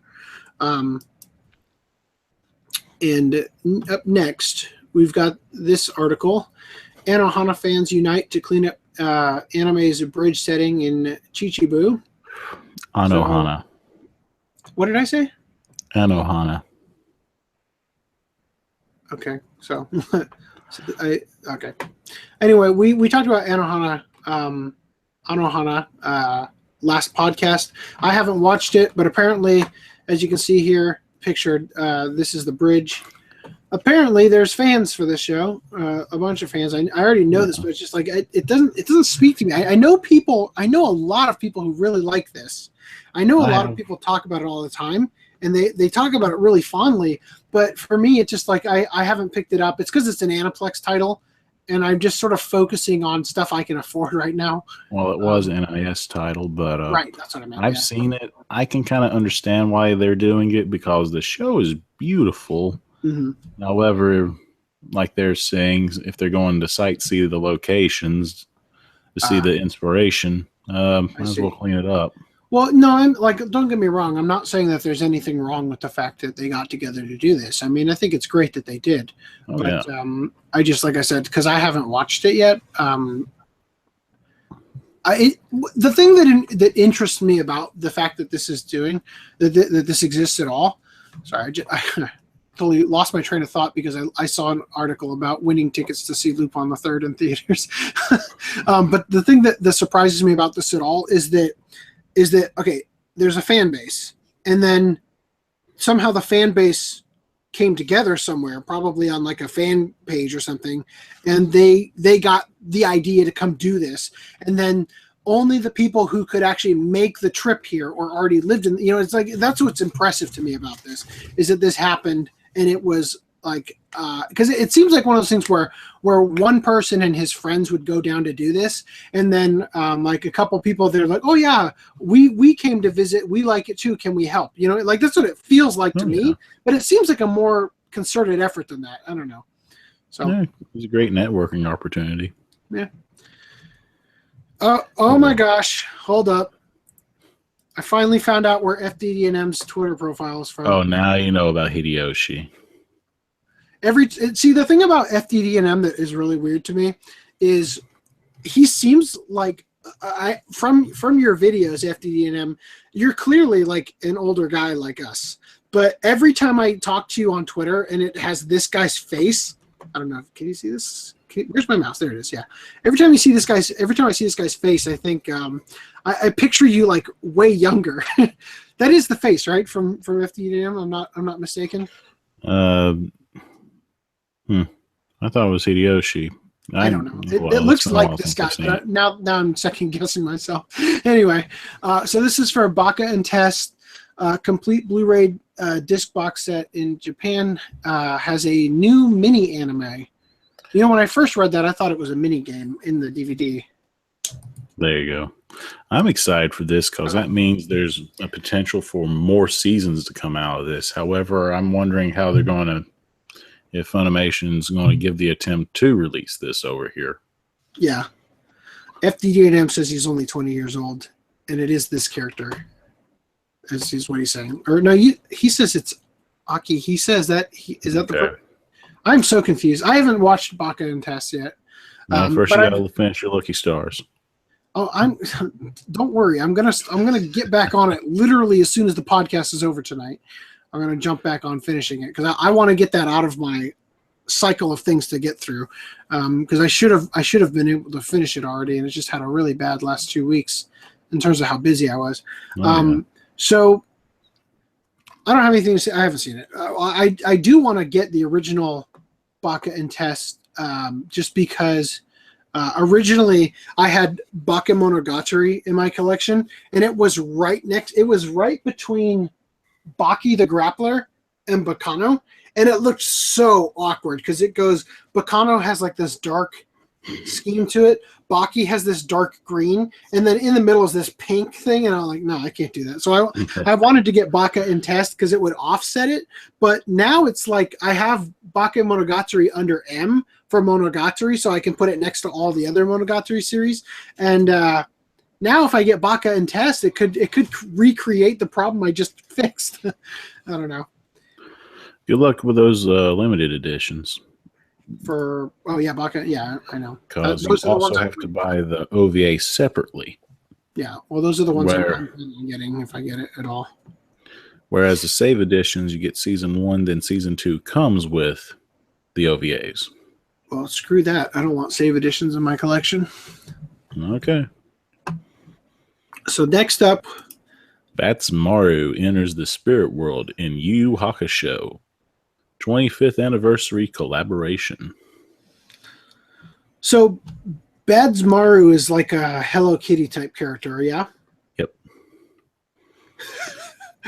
Go ahead and click through all those.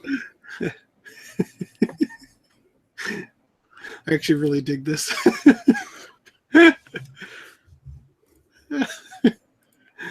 Oh my God. These are too good. That's funny. Yeah, something I really love about Japan is how collaborations in Japan happen way more often than they do in America. Properties over here do. Say what? That's because you don't have that whole what do you call it? That whole estate battle. Yeah. For stuff. All right. Anybody else interested in that? FD Jam says they're selling season 2 limited editions for $54 sealed at his local stores. Like, yeah, I guess. For Baka and Test, I don't know. I'll hit you up later.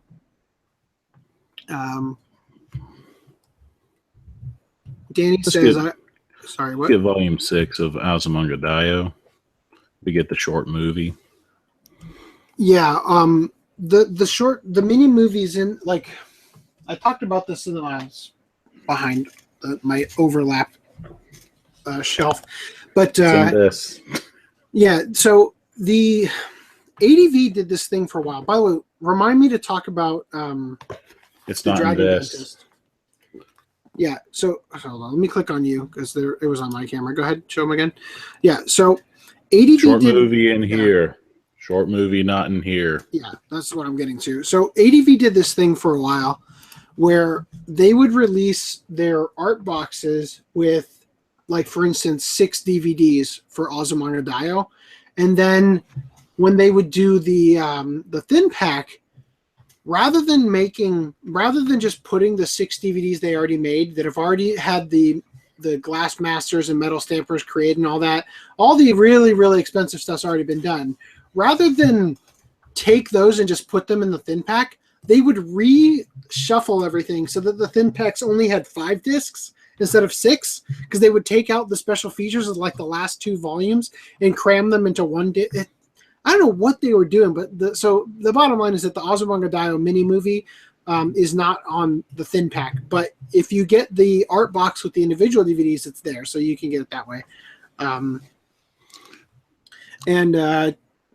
Were we talking about something just a second ago before I move on to this? Reading the chat.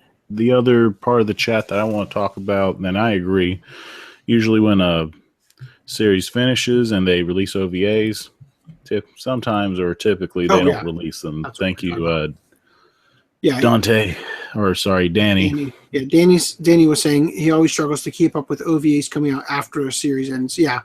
One that's killing me is Azazel-san. Because it has spin-off OVA of Azazel-san Z. Where Satan's a zebra. Okay, so I don't have time to work on this right now because I know that it's going to get copyright flagged. Or not copyright flagged. It's going to get ad demonetized. But this year for the grab bag giveaway video, I went to Media Blasters, and they made me a special bag because I've been doing this for 3 years now. They made me a special bag specifically for the video, and they put a bunch of Dojin in there, and one of them was from the show you were just talking about. And wow, that cover is such a great ending to the video. It's the most awkward thing we've had so far, I think, in the series. So anyway, Gunslinger Z, the movie. Hold on 1 second. Due to my new resources, I plan to buy the individual OVAs from the two. Since I hasn't, so I'm just gonna say about OVAs coming out afterward and stuff that you kind of lose track of them. Something that's really frustrating to me is when I'm on Anime Planet or My Anime List or whatever equivalent you guys use, and I see a show and I see something listed as DVD special, but I don't know if it was ever released in the US on DVD. You know what I mean? Because it's like a Japanese DVD special. I think to define a special, those would come with the manga. So that's like the those Attack on Titan specials, which, by the way, I have not kept up on that. Which volume did they leave off on? Because I need to find out. No, it's like 23 or something. Wow. I need to look that up right now. But let me go ahead and I'm doing it on the other computer where we need to have the I'll do it on news. I'll do it on this computer while you talk about, because I know you're going to have something to say about this. So I'll do it here. There you go. So on this article, if you have it on the article, what I'm getting from the new Mazinger movie that I'm kind of wondering about is there's no mention of Dr. Hell or his bi-gender assistant this time around. So whatever they're doing or sparking, they're taking risks on it. When I first looked at this, I thought this was full CGI, and it is. This is a CGI one, but it actually is like an interesting style of cell shading going on. Like when you look at the blades and stuff, they're giving it a 2D look with like a 3D form. So I can't wait for it to be released. That's pretty much it. I was wondering if you had anything more to say about it. No, I haven't gotten into the thing, but there's also this one over here, which is just same comments. Same comments. It's just that there's a trailer if you guys want to check it out. So anyway, and then want to go on to the next one. Oh yeah, there. This is a bad one. It's bad that it's happening. Come on. I clicked load. We're going to talk about Sentai and the flood. Yeah. So the biggest enemy out of all of this, it's not the people, not the debatable governor. It's the original city developer. That's the mayor. Do you hear what happened? I heard what happened, but what I'm trying to get at is if you're going to develop a huge city, for the love of God, don't go below sea level to do it. And what's worse about all this, back in the 1930s, they had a flood that was 80 feet tall instead of this 50 feet that they're doing. So they've known about it. Yeah. Okay. Well, I hate it for them, though. Just to clarify, yeah. Well, this is freaking terrible. This is absolutely it's inexcusable. So the governor issued a statement telling people to evacuate, and the mayor of Houston comes out and says, "Nah, don't evacuate." Like, what a ridiculous thing to do. This is like those people on 9/11 who told people to go back into the buildings. What a ridiculous, such an awful thing. Anyway, so yeah, Sentai's underwater. Let me go back to the article real quick. Well, their corporate office is underwater. Their warehouse is in another location. Right. Thank goodness. I mean, so they launched a GoFundMe campaign to help. Is that still going on? Well, it's GoFundMe. GoFundMe is different from Kickstarter, so I think it lasts like until they stop it. Yeah, but seriously, they want a 500. Their goal 500,000. That's more than Aria. That's jeez. Like, and this isn't like Aria. You're actually getting a return. Like you're getting a product. You know. And I mean, it's sad. It sucks. It totally sucks. And I'll just say, bastard. But stop right here. Stop here. You will scroll up a little bit. Okay, the floor's flooded, but go back down. Sorry. Down. There. Okay. Stay. There's a little bit of a delay, I guess, going on. So the floor's flooded. Mm-hmm. God damn it! That couch is going to stay dry. Yeah. Also, all of these CDs or whatever they've got over here stacked up, which, by the way, that's not. Somebody's going to walk by and knock that stack over into the water. Eventually, if that water level goes any higher, it's gonna destabilize what these are sitting on. But yeah, it is funny that they're like, because it's a leather couch and they're like, screw the wood, save the couch, which is good. I mean, it's good that they're. I mean, because they're asking for $500K. It's good to see at least that they have made an effort to save some cash. Hold on, the hangout just froze. Oh, that was weird. Okay, there you go. I couldn't unclick it from the thing for some reason, but it's good to see that they're actually making an effort to. I hope the flood's still dying down because there's reports of like alligators, different chemicals from plants affecting the area. There is. So I'm afraid to see the hospitals, even though I think like the aspirin company, Bayer hospitals there. Don't even get me started on Bayer. Well, that's a headache for another time, I guess. But with Katrina, they had a major hospital there, and they still can't enter it due to the whole massive biohazard. Yeah. So it's just cheaper to lock it up and no one enter. This is so bad, dude. But let's talk about something. You want to go on? Let me just make my quick statement here. Sentai, I will help you get back on your feet by buying your products. I can't afford to help your GoFundMe for your corporate office, which honestly, I think this is ridiculous. I think they just picked a huge number. I don't think 500K is what they really. I think they picked a large number so that the money could continue to pour. I don't know. It's bizarre. They should have insurance. They should have. Well, anyone can have insurance, but no one's going to cover everything. No, the insurance companies around this area are going to go bankrupt after this. This has been so incredibly bad. Well, if they decide to fund it. What they need, it's going to be like the new Venice. They just have to raise all the buildings up above sea level. It's going to be crazy. Anyway, so let's move on to. I think they picked that number because of the repair, but let's move on to something fun. I don't know, dude. It's such a high number, but yeah, let's move on. D3 publisher opens website to tease orc dating sim game. I think it's hilarious as hell. Shrek is life. That's all I see. So what's your thoughts on that, AC? We're so screwed as a civilization. We're screwed, dude. Hey, when it's Christmas time, you can be orking around the Christmas tree. I lost all faith in humanity with this. No, I don't. It looks dumb, but I'm sure I don't. This is a gimmick that is going to get them short-term sales, and that's it.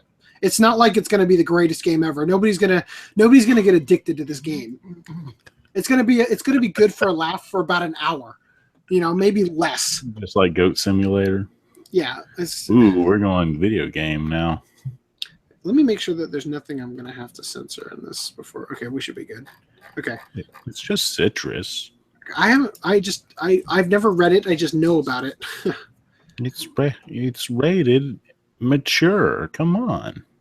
I just had to double check. Jeez. So a Yuri, very famous Yuri manga is getting an anime adaptation.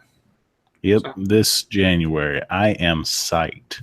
I actually, one of the things I really like about Citrus, because I've never read it or seen it or anything, but I actually really like the typography for it. Well, it's like a blend of Arial and whatever the font My Life as a Teenage Robot is, I guess. Well, I don't just mean the font. Are you talking about like the witchy-like hooks? I like the layout of the kerning and all. I don't want to get into all the. I don't want to gush about typography, guys. We're gonna lose all of our viewers. So do you guys have anything to say about this? Let me catch up on the chat too. Yeah, let's catch up on the chat. Well, I like this guy. One person, Reese 27. Reese 2753. I agree with you. Right Stuff's basically Sentai's warehouse. Right Stuff is basically everybody's warehouse, which is good. That's good. That's a good thing. That's good. I wonder if that's why a lot of companies are able to be more competitive with the pricing because of the whole Iowa no tax out of state kind of thing. Yeah. That's such a great idea. Like that must really help a lot of businesses in Iowa. I guess. So you correct? Okay. I don't know what businesses are there in Iowa. I apologize if you live in Iowa. I just don't know much about your country. The two things I know about Iowa is that Slipknot is from there and Right Stuff is there. It almost looked like it spells Lowe's. Lisa, I have no idea what FDDM is saying here. Since I hasn't bothered licensing them all or anything. Oh, okay, so that was continuation of the Two Love Route. Okay. And then Danny says, why any company would not want to give fans the ultimate complete experience of a series goes beyond me. Danny, I think that the reason I don't think that it's that they don't want to do that. I think that it just costs them a lot of money to I was kind of getting into this before about how it's not a good thing for Kickstarter to become the new way that shows get licensed because companies are going to see this as a way to make a quick buck.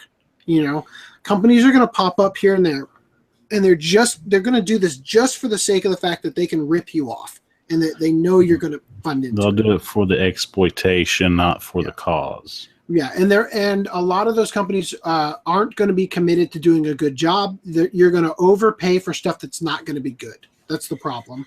And to that point, a lot of companies, when it comes to the OVA, it's like the companies in Japan are going to be like, okay, well, here, we license you the show. We want an additional, and they're going to really crank up the price. They're going to they're going to hold it hostage, So that's what happens. A lot of times they hold things hostage. So the company has to say, okay, we aren't going to take the OVA because it's ridiculous. You're asking us for an extra 20,000 or something for like a 6-minute OVA kind of thing. Right.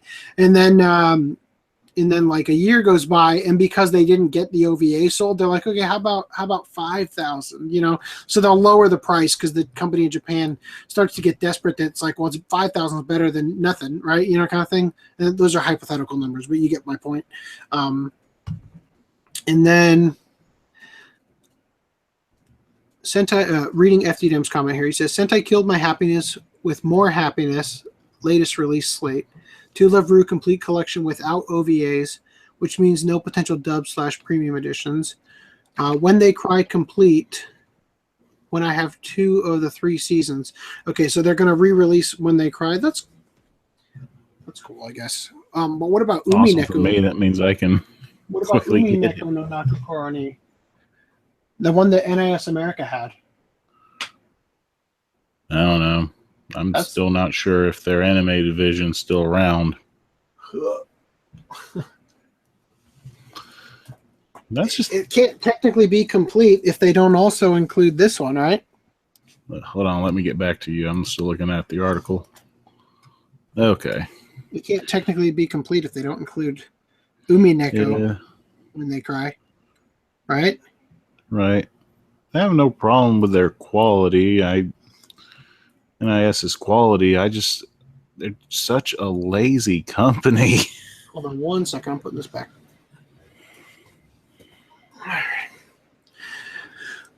I don't. They're not my favorite company. All right, let me continue here. I just want to get through this. When They Cry, Rice If Is Bait. Yeah, we went through that. Hurricane is the one reason I don't plan on leaving Canada for the U.S. Yeah, you know what? To be perfectly honest with you, before Hurricane Katrina, I mean, we had things like El Nino and stuff. That's something that I had in California. What? Why are you snickering? No, I'm remembering that Chris Farley sketch of El Nino. He's given the weather, then he just comes out as a luchador wrestler, and that's the only Spanish he knows.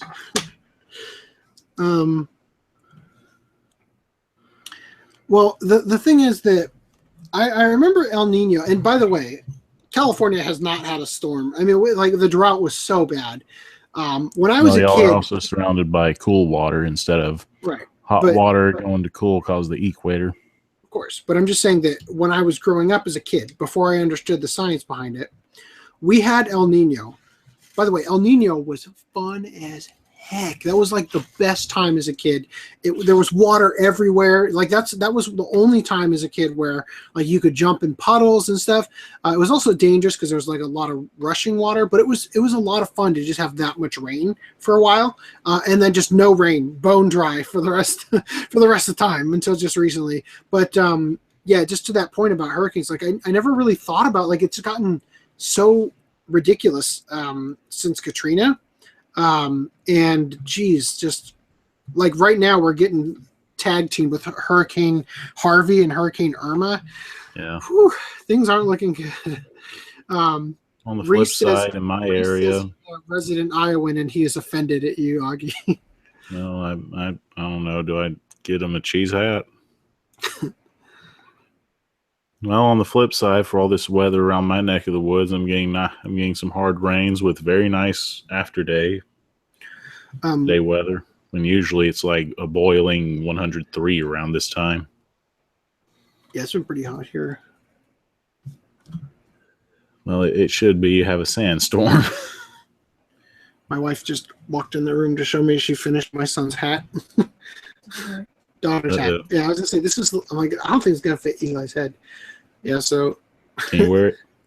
No, I can't. It's for a newborn baby. There you go. And she says it's a 3-month-old. Anyway, totally lost my train of thought. So if DDM says, am I the only one pissed at how Your Name's or Kimi no Nawa's limited edition is a split apart chipboard and not in 4K? What is split? What is he talking about? Is he talking about one of the ones where they split in the middle? I believe so. Somebody like went on to say like Death Parade. Yeah, he went on to say like Death Parade box. Okay. All right. Okay. See, I got to just keep reading. I heard Citrus have NTR in it, or was it some other anime? What's NTR? I think that's a rating. It's an acronym for something. I'm going to look it up. New Teen Ritual? I said new. I feel like it's search Google for NTR. Not Tame Rice. Need to rush is a counter strike. Okay, that's not it. NTR means literally means cuckold, and shortened as NTR, is a hentai genre where in a heroine will be introduced as having a significant other, which may be a husband. Oh, netorare is probably what that stands for. No titty rampage. Heroine will be introduced as having a significant other, which may be a husband, a boyfriend, or even a partner in a BST affair. The story will then show the aforementioned heroine being intimate with another man, thus provoking jealousy in the audience by proxy. So, but with Citrus being a Yuri thing, that just means a love triangle between three chicks, I'm assuming. Okay. And they went on to OVA anime is really important to the fans. Yeah, I totally agree. It's frustrating. I understand everybody's frustration about it. I just understand the business side on how I just don't think the blame should go fully onto the companies over here releasing them, because I'm sure that there's some shady business going on in Japan where they're trying to bleed out more money from American companies. And the premiums for Umi Neko are out of print, but the anime is crap with its story because it doesn't wrap anything up, since it doesn't cover much of the visual novel. Yeah, I bought the premiums by accident. Is there a standard version of those? I don't know.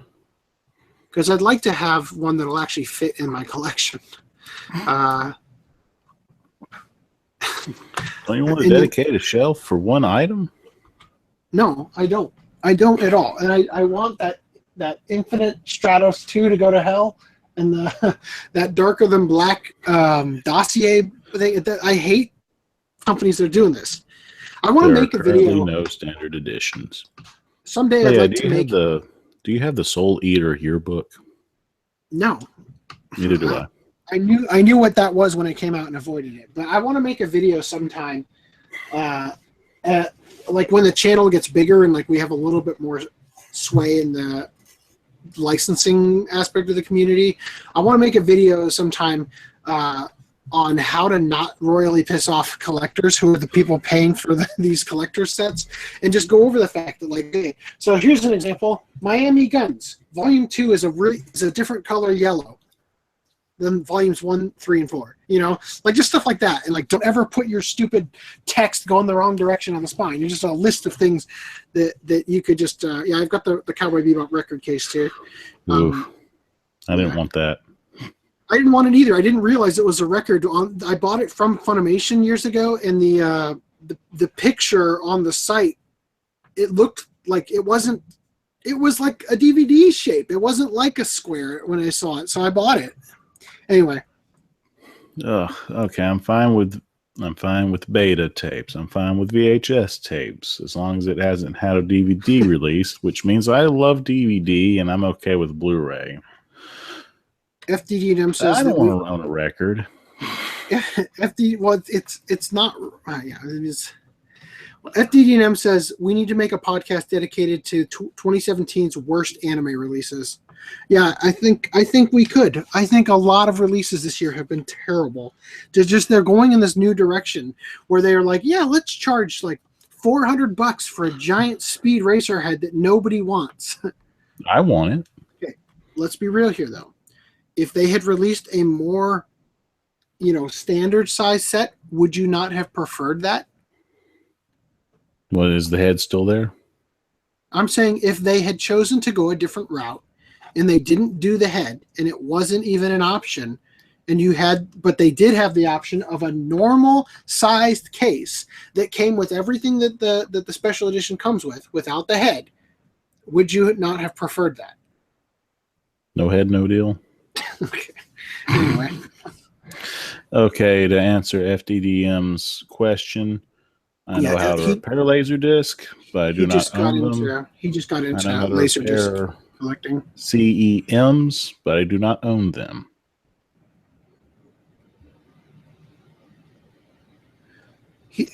I have the race car tin, and I have been begging for a regular DVD-shaped release. They have a regular DVD-shaped release if you actually want a DVD.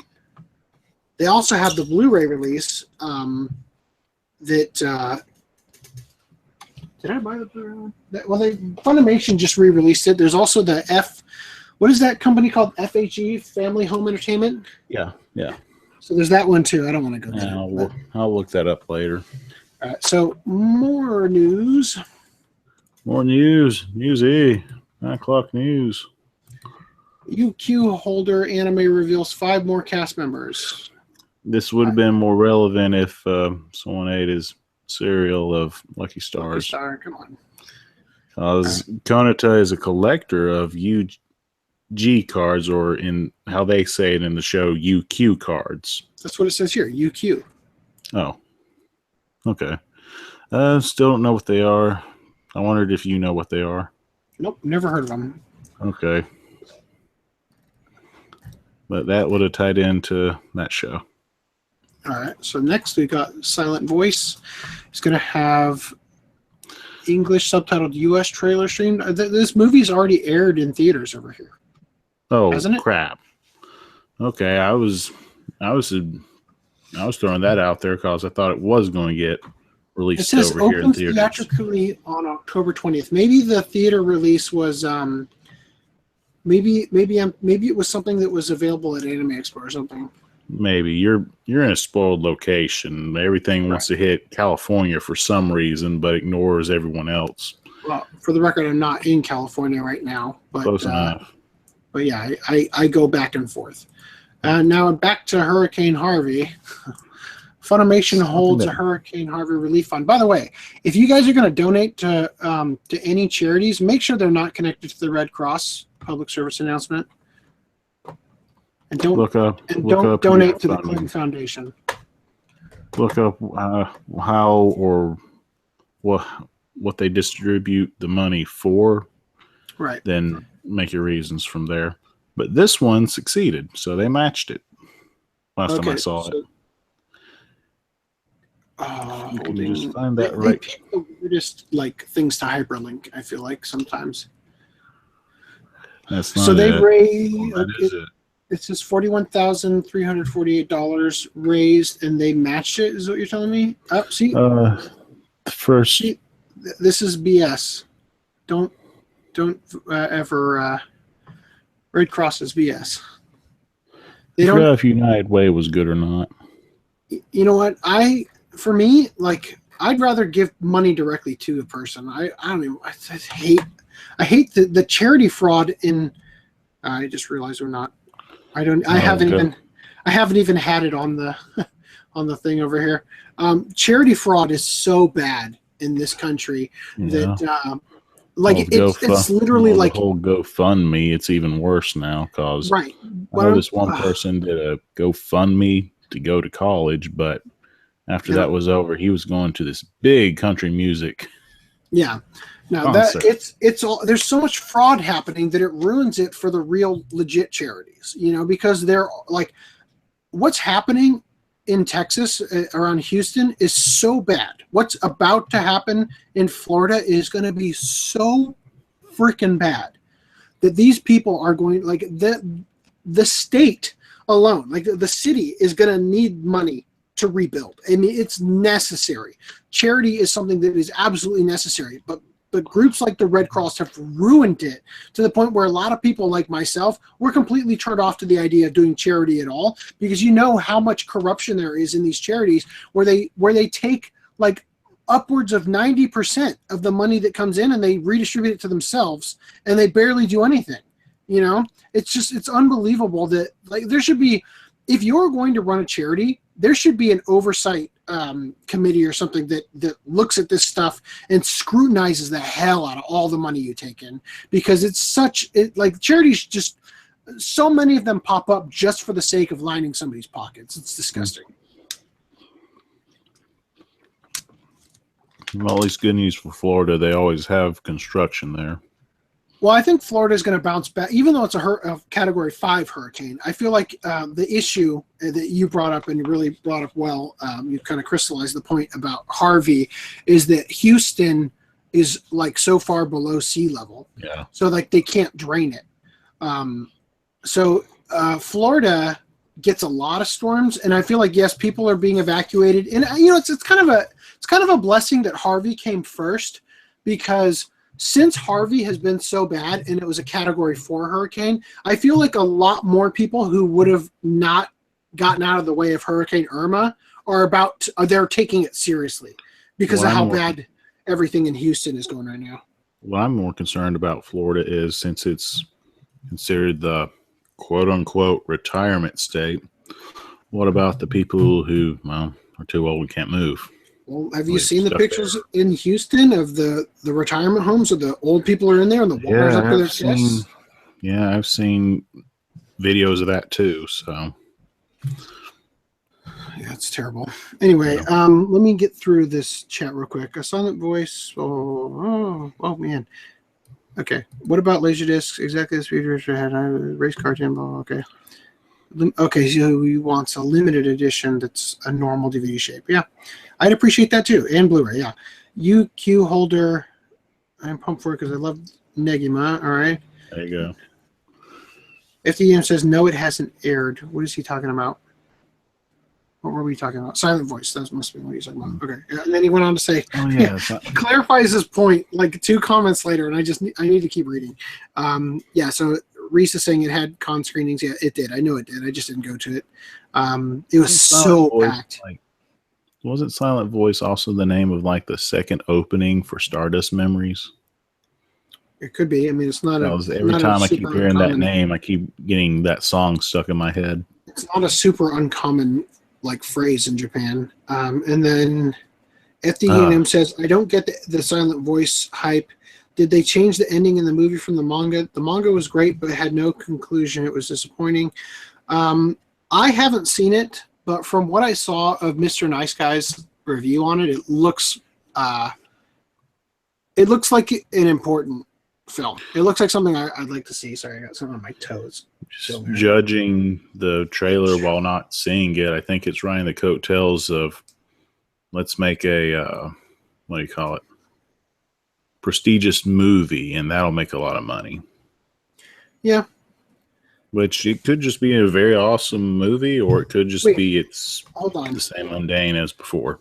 I don't know. I'm pretty sure it had a anime extra screen, but I just realized that the movie I'm thinking of is from in this corner of the world, or whatever that movie's called, not Silent Voice. Yeah. I wish that movie would have gotten a better theater release, seeing we waited so long for the My Miracle release. Ugh. So, next topic. FDDM says, I'm sure this is regarding the hurricane stuff, maybe if the U.S. stops investing in military, they would have money to rebuild. We have money to rebuild. We have federal funds going to... also rebuilds, too. Yeah. You got to keep that in mind. During these hurricanes and stuff, the National Guard and whatnot goes in. Like, this is... I think what the National Guard is for. Yeah, I get his point. We do have huge spending. Well, here's something. This is kind of irritating. Israel has pledged to send $1 million to the United States to help rebuild, our cities in peril.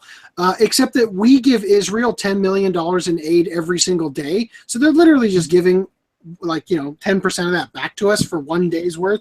So yeah, in fact, Rand Paul has suggested that we end some foreign aid in order to rebuild our let's get back to anime.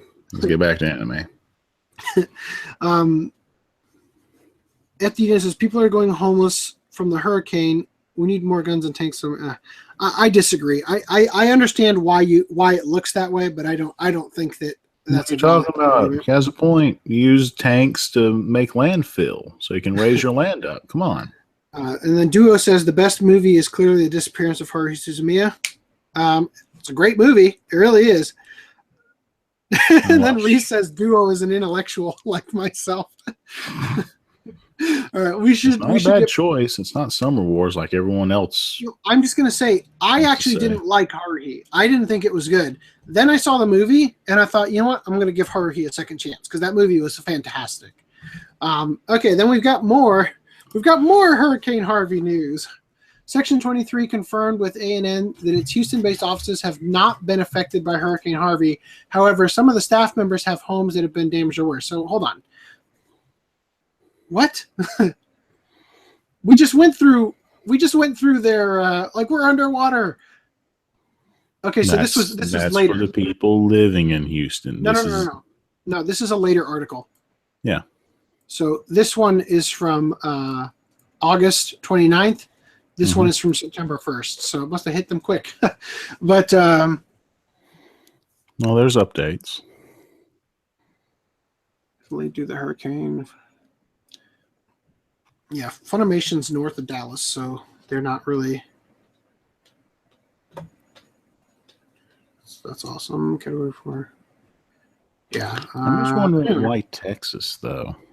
Why are they located in Texas? Yeah, I don't know. I can understand. I can understand ADV because, well, it started from. It was a group of people in an anime club who just wanted to get into that business. Yeah. Well, it was kind of funny because ADV. I mean, I don't think it was. But I always kind of felt like they were right across the street from Funimation during like mid-2000s. Didn't it feel that way? It's so bizarre. They probably weren't. They might have been. I mean, Texas is so big that if you were to drive through Texas, it could take you 3 days, of nonstop driving. I mean, it's so Europe, big. If you want to compare it to Europe and their biggest country, it's bigger than France. With probably just about the same population. Yeah, so I don't know why they're all located there, but it is kind of cool to have them in one place. The thing about Texas is that because it's so big, like I said, they could be in completely different areas, but for some reason it just feels like they're all huddled around Austin because Austin is this huge, like it's booming, like it's really it's the economy there is constantly growing. Businesses are moving in, especially with like companies like Rooster Teeth there and everything. They just like there's a lot of good big stuff happening there. They're like I kind of feel like Texas is becoming the new Hollywood in a lot of ways, or Silicon Valley even. Like a lot of stuff in California. Silicon Valley is still pretty strong, but Hollywood over the last couple of years has just tanked. I mean, it's going so bad, especially this year. It's like the lowest turnout they've had in theaters for the last 25 years. Well, California is slowly turning into the neo Detroit. Oh, yeah. No, it's getting bad. Texas, I'm still baffled because I've never been, but from what I understand, it's desert. If you go near Arkansas, that's where your hills and grass are. Well, there's different like climates in Texas, just like in Arizona. Apparently, on the other side of the Grand Canyon, it's like just full green forests and stuff. Like, so not all desert. Moving on. Kirin Beer adopts a Marmalade Boy theme to promote new drink flavor. I told this to my wife, and she said, "Why would you use a kids show to promote a beer flavor?" And I said, "This is not the first time." To which I replied, everybody who watched that show is definitely drinking age by now. Because they also did the same sort of promotion with, I believe, Familiar to the Unknown. I reviewed it. My wife peeked in. She's like, "It's a shoujo too, so why?" Julie, wait, hold on, Julie. What did you say today about it? About why didn't my life turn out like this? Yeah, they drank every time they. Oh yeah, my wife joked that people are drinking the Marmalade Boy themed beer. Like, why didn't my life turn out like Marmalade Boy? To which I replied, "Thank God your life didn't turn out like Marmalade Boy." I still haven't seen it. I still haven't seen that show. The premise of it. Hold on, I got the wrong mouse. The premise of Marmalade Boy is that. There's Miki and Yu. So Miki's the girl, Yu's the boy. They have parents, the boy. Right? Their parents get divorced and remarry each other. So Miki and Yu become step siblings, and then Miki and Yu fall in love. So okay, so it's an It a Kiss variant. Yeah, thank God that people's lives didn't turn out like that. Anyway. So I'm going to catch up on the chat real quick. FDM says Boy and the Beast topped Summer Wars in his opinion.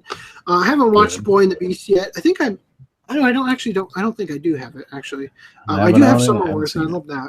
Summer Wars is a great Mamoru, or is it what's Hosoda's first name? Is it Mamoru? I don't know. So once again, he is the person that celebrates the mundane. I'm tired of watching that movie. Well, Hosoda, this year it comes out. I had to show that 12 times. Hosoda made the Digimon movie, didn't he? Yeah. And then Reese says, I personally feel Your Name is way overrated. I mean, it's good, but not number one good. Okay. Have you seen Japan's list of like top anime from the past 100 years? Tiger and Bunny is number one. Okay. You can't trust anybody over there for their number one picks. But it is great. It's a great film, Your Name. And the thing that I liked about it the most, and I did that first impressions video on it, which you guys can check out. But the thing that I liked about it the most is that it was so different from Shinkai's normal stuff. Like, he approached things from such a different angle than he normally does. And I usually love Shinkai stuff, but not enough that I feel like I'd want to watch it multiple times. But I liked Your Name enough that I feel like I could watch it another 2 or 3 times before I got tired of it. Whereas I saw Voices of a Distant Star. I was like, don't need to see that again. You know, don't need to see 5 centimeters per second again. You know, Garden of Words, I like that one. It's a really beautiful thing to see. Oh, yeah. But Your Name, it's like I feel like I could watch it a couple more times and enjoy it. Yeah, so it is Mamoru Hosoda. Anyway, okay, so Distant Voice. That one I forgot the ending. So to the Silent Voice. No, Distance of a Voice. Voices of a Distant Star. Yeah, 5 centimeters per second, like the initial build up, but the ending, toss that out the window. That's what I'm saying is that the only movie before Your Name that I saw by Shinkai that I felt like I enjoyed the beginning, the middle, and the ending was Garden of Words. And a big part of that is because it's the most beautiful one he's made in terms of the visual style that they chose, but also that it's kind of a bittersweet ending, but it's like it grips you, like it really grips you. And Your Name, I feel like, is a solid piece, in that they really like. I felt like they approached. They approached the some ridiculous. And it went somewhere. Yeah. So. Garden of Words, they did ruin it a little bit at the end credits, but it was a fun ride. Now you get that delicious shock drama. Duo says, I watched Akira recently. I liked it, but it certainly aged. Personally, I think Akira is a little bit overrated in the sense that there is some incredible animation in it, but I'm bored through a lot of that movie. And it was the biggest problem with Akira is that the adaptation is missing so much of the manga, so much. Like they needed to make it's a horrible missed opportunity in the sense that Akira comes out, it's this huge big thing. How about we had done like 2 or 3 movies? You know what I mean? Like I wish they had approached it differently. Is my only problem with it. They did it when the manga wasn't finished, like you said. A lot of people I still pronounce it this way, Akira. The whole demon space baby, psychic space baby thing didn't make sense. You have all the parts to this super psychic, but he doesn't come back. And he's the name of the whole conflict. Mm-hmm. So, yes, I agree. I just want to address, Duo said, thoughts on Madoka Magica. Also, what's the next anime you guys are watching? We're doing Dallos, which Augie had already mentioned in the comment right after you, but also we're probably going to be doing Lucky Star next podcast because I, due to the editing, did not have any time because that Death Note video we did together, didn't have any time to actually sit down and watch it. I've only gotten to episode 4. I also watched the OVA. I chose to watch it first because it was 45 minutes. And I didn't want that to be the last thing I had to watch because I was going to try to marathon it today, but my wife had a doctor's appointment for checking up on the baby. So FDM says, yeah, I brought up your slipcover problem earlier on FDUNM regarding Boy and the Beast. Death Note wasn't on their top 100. Yeah, so the list is clearly wrong. It's funny. I'd actually really like to rewatch Death Note because I feel like there's a lot of. I had to rewatch a big chunk of it. I watched it like 4 times normal speed, so I could, because I was looking for clips to use for parts of the video I released this morning. But I feel like there's a lot of great video ideas I could come up with from if I were able to sit down and rewatch it, But at the same time, I know I'm going to get a copyright strike if I do, because I would want to use clips from it to really nail in the points I want to make. So that's unfortunate. And FDDM says he usually hates Shinkai stuff. And Reese says, what about Children Who Chase Lost Voices? I haven't picked that up yet. That's the one Shinkai film I don't have. Luckily, they re-released it. And then I haven't seen Lion Barrels of Iron, and halfway through. Yeah. Okay. So to get back to what Duo said about Madoka Magica, I really enjoyed it. I knew the twist already, like it had been ruined for me. Well, what I had heard is that it's really dark, and it wasn't nearly as dark as I expected. After the one character. Anybody who hasn't seen it, plug your ears for a second. After the one character gets her head eaten, like it's not dark after that. And I am shocked when I hear people say that they were completely fooled by the little like cat creatures, ploy or whatever. Like it seems so obvious to me. Like don't accept that, this is it's like alarm bells going off from the beginning, even before like the sort of the twist happens. I'm like, this is clearly not a good idea. Don't go for it. Anyway, I wasn't shocked at all, but I loved the ending. I thought that it was I really liked it. I liked the ending. I thought that they handled it well, and it was really beautiful to look at, especially the ending. But yeah, I thought it was great. My thoughts on it: 1, what the hell is a deconstruction? That word doesn't make any sense. 2, if you want dark, watch Sailor Moon. I mean, technically, Sailor Moon and Sailor Moon R are in the same time period, caused the whole reset towards the end of the first Sailor Moon series.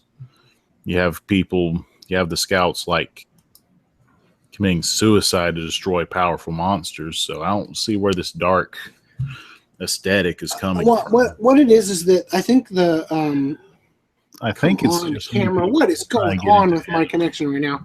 There we go. I think what it was is that the company that was making it, or the person behind it or whatever, was known for doing real cutesy magical girl things. So that was the thing. Oh, you're talking about Gwen?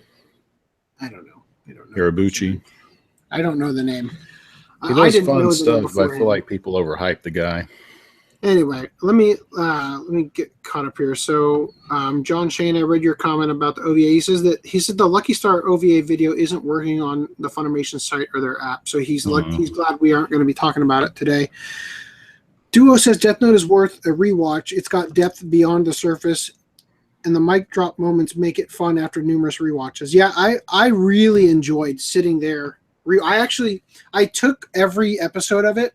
I pulled it into Premiere and I snipped off the opening and ending songs, and I lined them up together in Premiere so I could view them with an easy button click at multiple times speed, like 4 times speed. And I found myself, I ended up enjoying it so much that I like rewatched the first 3 episodes at like normal speed, and I was really enjoying it. I'm like, I'm never going to finish this video if I don't find the clips I need. So FDDM, I'll catch you later. Have a good one. And Duo says we should talk about the best anime, Boku no Pico and Cory in the House. I don't know where this Cory in the House meme came from, but what you do in your private residence is your business. Well, first of all, I'll just say I will totally buy Boku no Pico. Will never get I don't want to say never anymore. The country is going in some weird directions, but I don't feel like Boku no Pico could ever get released over here. If it ever does, I will buy it just because it's like I like having really bizarre things in my collection, and I would like to have this really bizarre thing. Since you're here, Duo, our next topic regarding the news Death Note gets a 12-hour audio drama in English and German. So I didn't have a chance to sit down and read this yet, but are they going to use the same voice actors from the I would hope so. I would really hope so. If WB is behind it, why not? That would be so awesome. Going back to Boku no Pico, I'm tired of everyone dropping the name and not even talk about the show. Well, the point is to try to get people to watch it without knowing what it is. Okay, at least talk about the show. It's like if I just keep dropping Colonel Sanders all over the place. Well, shout out to Duo's anime theory video about it. About Colonel Sanders? No, about Boku no Pico.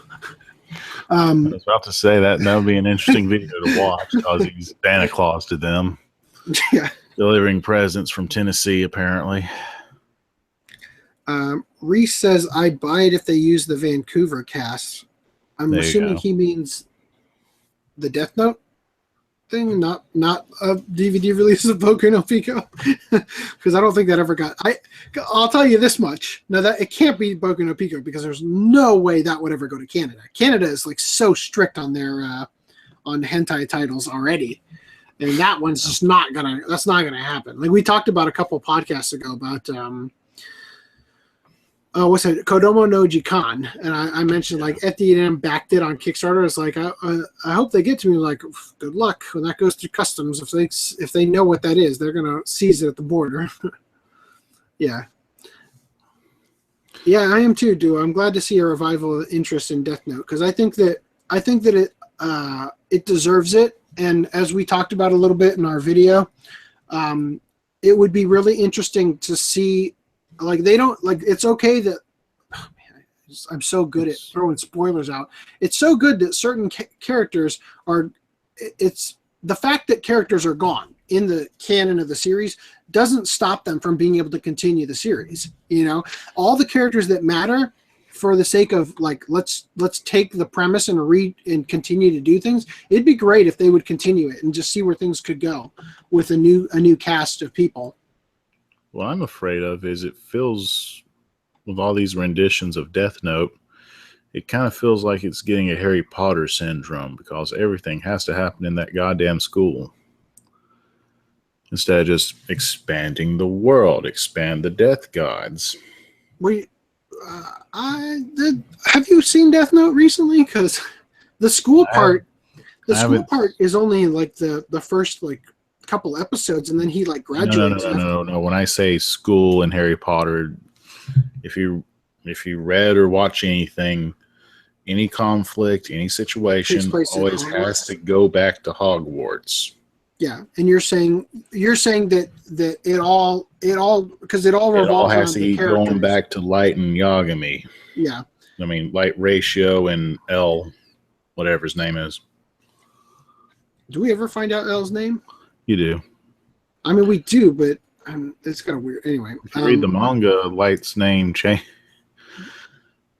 Light's name changes from one thing to another, but then they just keep it. One of my favorite Death Note memes is that Light Yagami's name backwards is I'm a gay.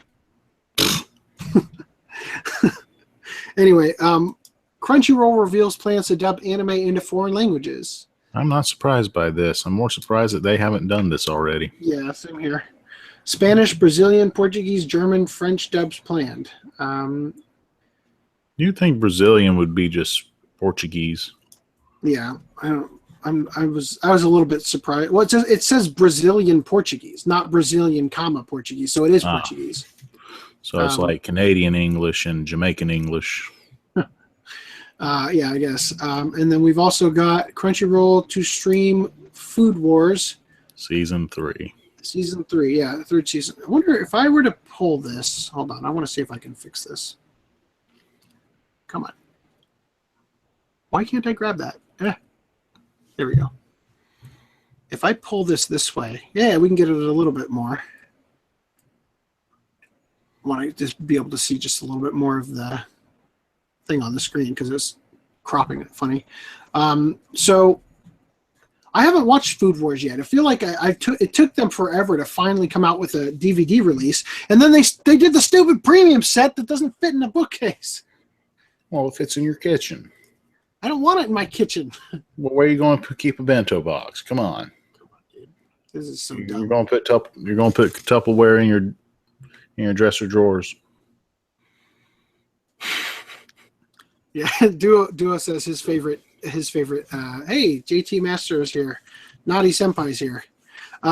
Duo says I'll take a potato chip and eat it. Is his favorite Death Note meme or his favorite anime meme altogether? Yeah.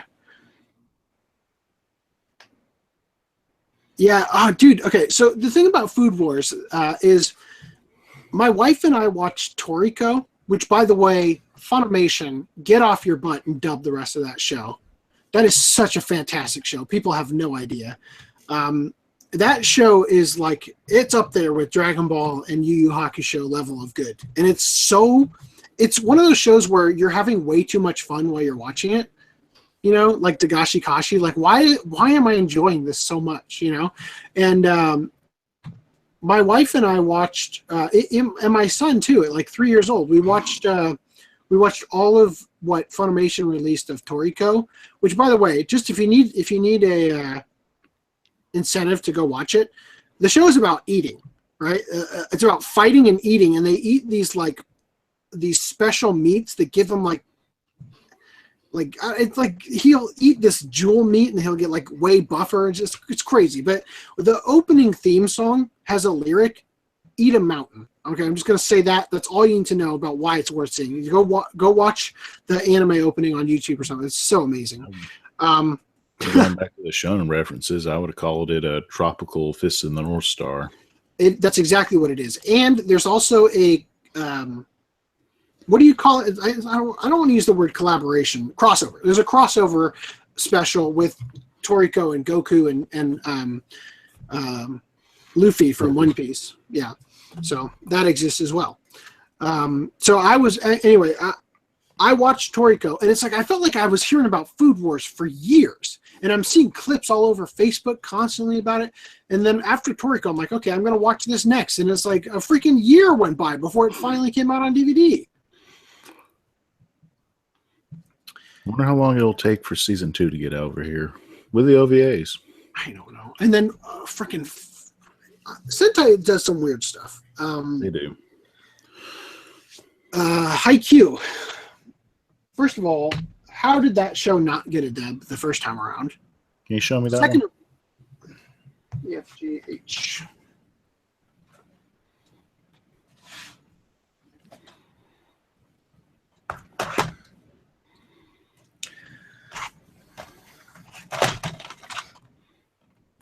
Okay. What's that plush cat in the background?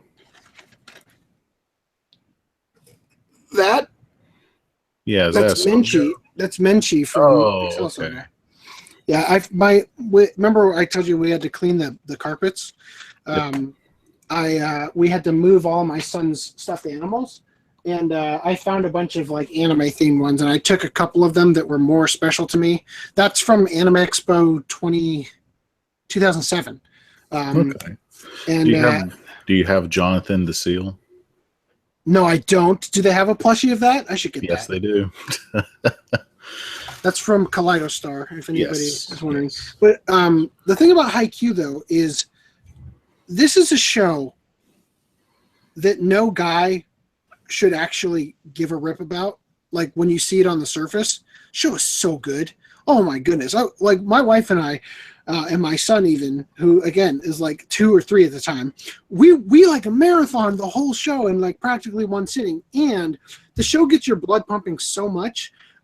My wife jumped up onto our bed, and we snapped the footboard of our bed. Yeah, like, because to be fair, I weakened it severely one time when I picked up our dog and like fell back onto the bed while holding the dog. And that's what we call it. Well, I did like a German suplex onto the bed while holding the dog one time. I totally. So the bed has like it's an IKEA bed, and you can put the bar that holds the slats that hold the mattress up. You can put it here or here. And we had it at the bottom, and when I did that, it ripped the screws out, so it weakened, it weakened the bottom. So we just moved it up to the upper level, so the mattress is a bit higher. And when my wife jumped on the bed at one point when we were watching Haikyuu, it did the same thing and ripped the screws out, but it snapped the whole footboard because they had been weakened. Anyway, but I'm surprised because they're just now making limited editions of Haikyuu with the dub of just part 1. And it's like, go. Gotta be kidding me. Like it doesn't even have, it's 13 episodes. It's like $100 set. I'm so done with Sentai's. They're milking collectors right now. They're milking us for everything we're worth. And it's so annoying. All right. Unless you have something else. Next news article. Let me just catch up on the chat real quick. Okay, let's catch up on the chat. Sentai licensed Gakko Garashi after 2 years. Like, seriously, why? Finally made a Blu-ray release. Okay. Where's Legend of the Galactic Heroes? Yeah, I'd like to know that too. So let's go back to... Actually, dude, that's our last thing that we had from those articles, but we do have one more thing news related. If you want to know about Galactic Heroes, either tweet at Sentai Filmworks or tweet at Doc Sane, the translator. Hold on, I'm going to pull this last. He also translated Irresponsible Captain Tyler and Chargeman Ken. Okay, you ready for this? Yes. As soon as it loads. Load it.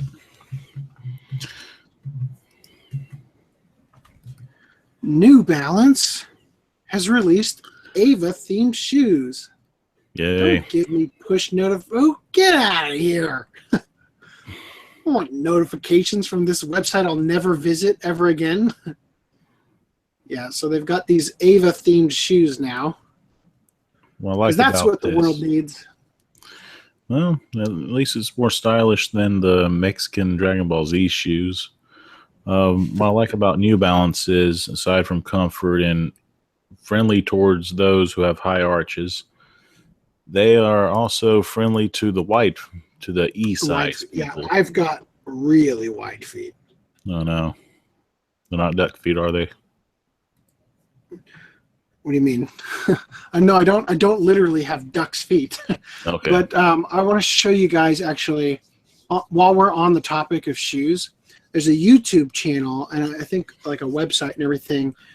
I found this person because it turns out he's in a soul tonight. Yeah. Yeah. Oh, can you see that already? Yeah. I can see. This person is he's in a Facebook group that I'm in, and he was sharing his content there.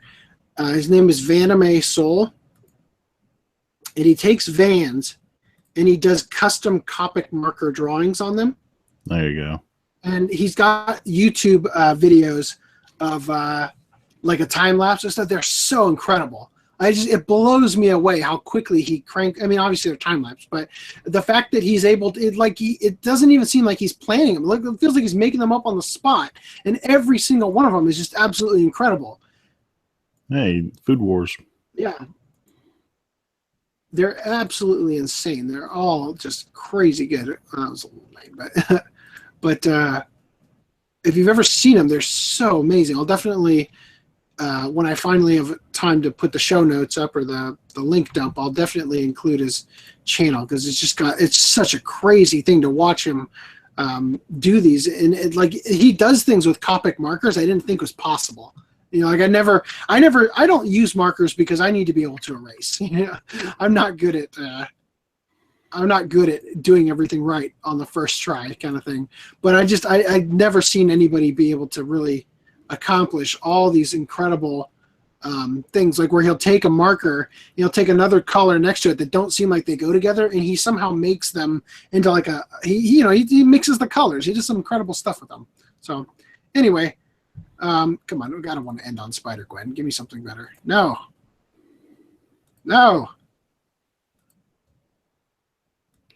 Okay, we'll end here. No, we'll do one more. All right, we'll end there. I think we're actually back at where we started. Anyway, all right, so I'm going to leave the call with this other computer, unless you got more news you want me to pull up over here.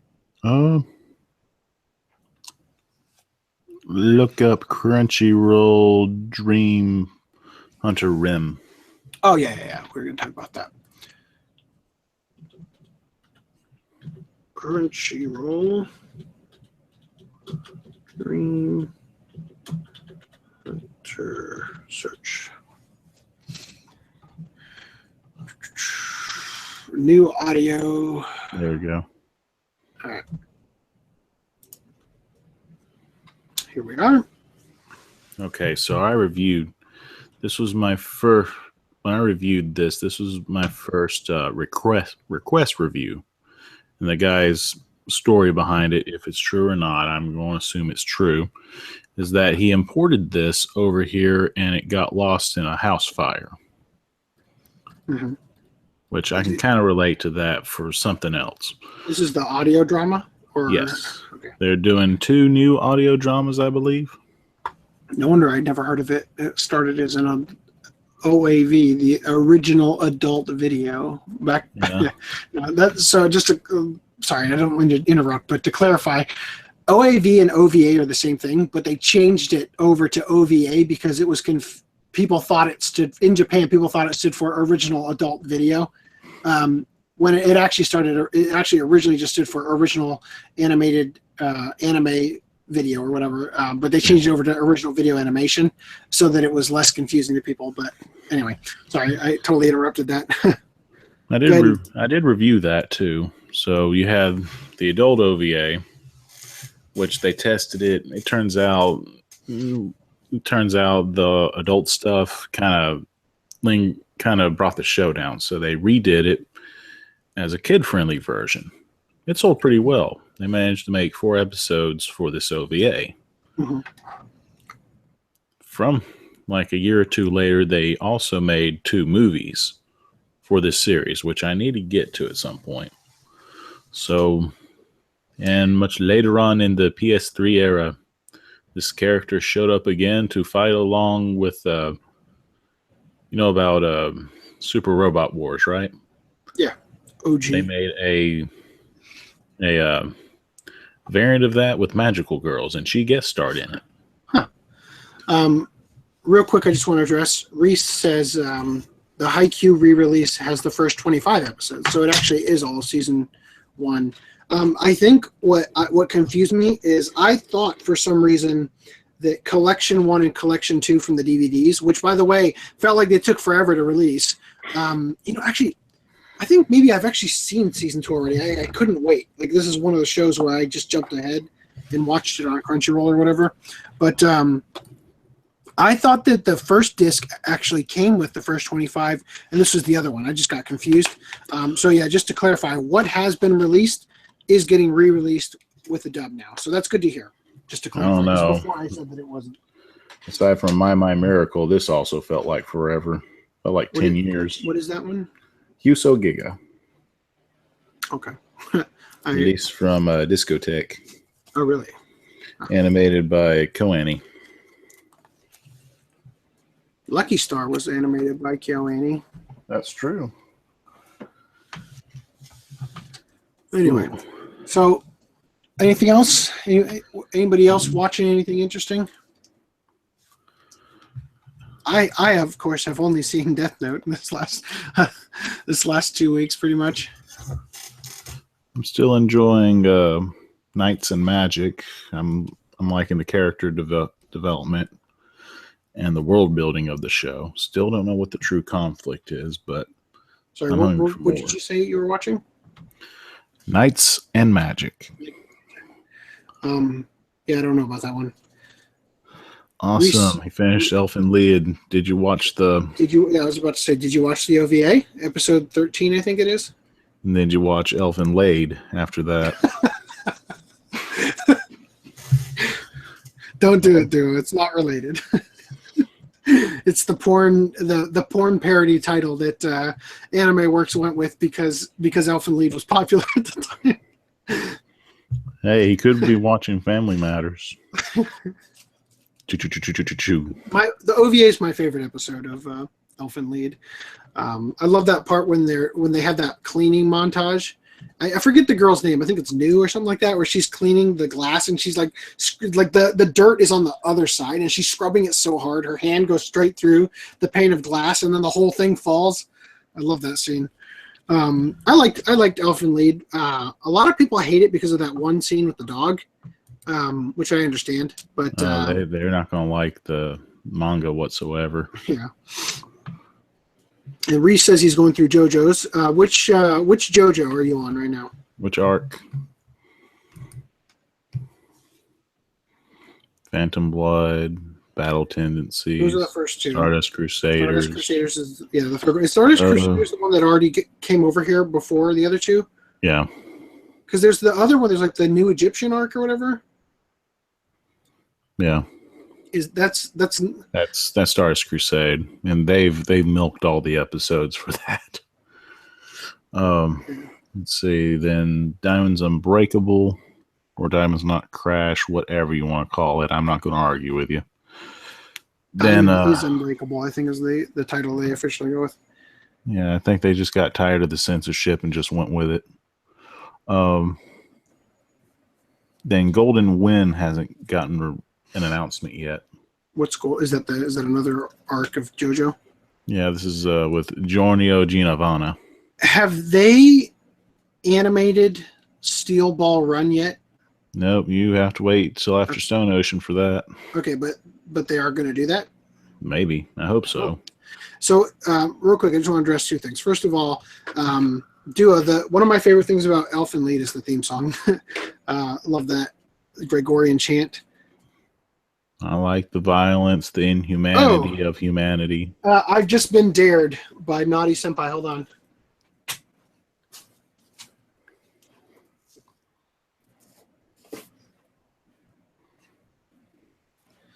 Naughty Senpai says, if you don't like seeing dogs getting hurt, then I dare you to watch Midori. This is the French release. It's the only one you can get. Other than maybe the Japanese one. But yeah, I'll watch Midori. Who wants to do that for the next podcast? There you go. I was going somewhere with this. Dang it. Dude, I'm going to send you. I have a special cut of the opening theme where it has the Gregorian chant version, it has the female version, and the music box version mixed together. It's a great song. Of course I have it, dude. They don't call me the anime collector for nothing. Yeah. Shoot, I was going somewhere we were talking about. So John Shane says he's watching From the New World for the Anime Unlocked Facebook. I thought that said unblocked. I read that like 4 times. For the Anime Unlocked Facebook group. So he must have his own group that's doing their own anime watch club. Somebody in a group that I was, Okay, so Death Parade. I just want to address this.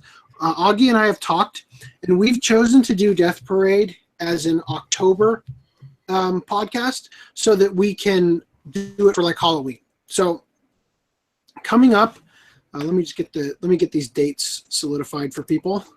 Assuming we don't have problems, because this is going to be the podcast right after my daughter is born. Assuming she comes on the day that we have scheduled for the C-section. But so let's see. Thursday the 21st. So our next podcast is going to be on September 21st. Then the podcast after that is going to be October 5th. That's the podcast where I want to talk about Death Parade. And then the podcast after that, we're thinking about doing Boogie Pop Phantom, so that we can do like a horror sort of anime for Halloween. So if you're available, definitely stop on by. It'd be a great one to have you guest on again, so we can talk about Death Parade and whatnot. But yeah, those are the plans as of now. And we picked Dalos and continuing Lucky Star for the next podcast. Correct. Let me double check this real quick. So the next podcast is the 21st. So yeah, so I guess next podcast is when we're going to watch Death Parade for the following one. So we'll watch Dalos and finish up Lucky Star before the 21st, and then from the 21st to the 5th, we're going to watch Death Parade. So it's literally going to be the one after the next one. Cool. Anyway, anything else, guys, or should we start wrapping things up? Because it's been 3 hours almost. 9 to 10, 10 to 11, 11. Yeah, 3 hours. 3 hours. Yeah, so you know what's something interesting? Something that's kind of interesting is I tried to start.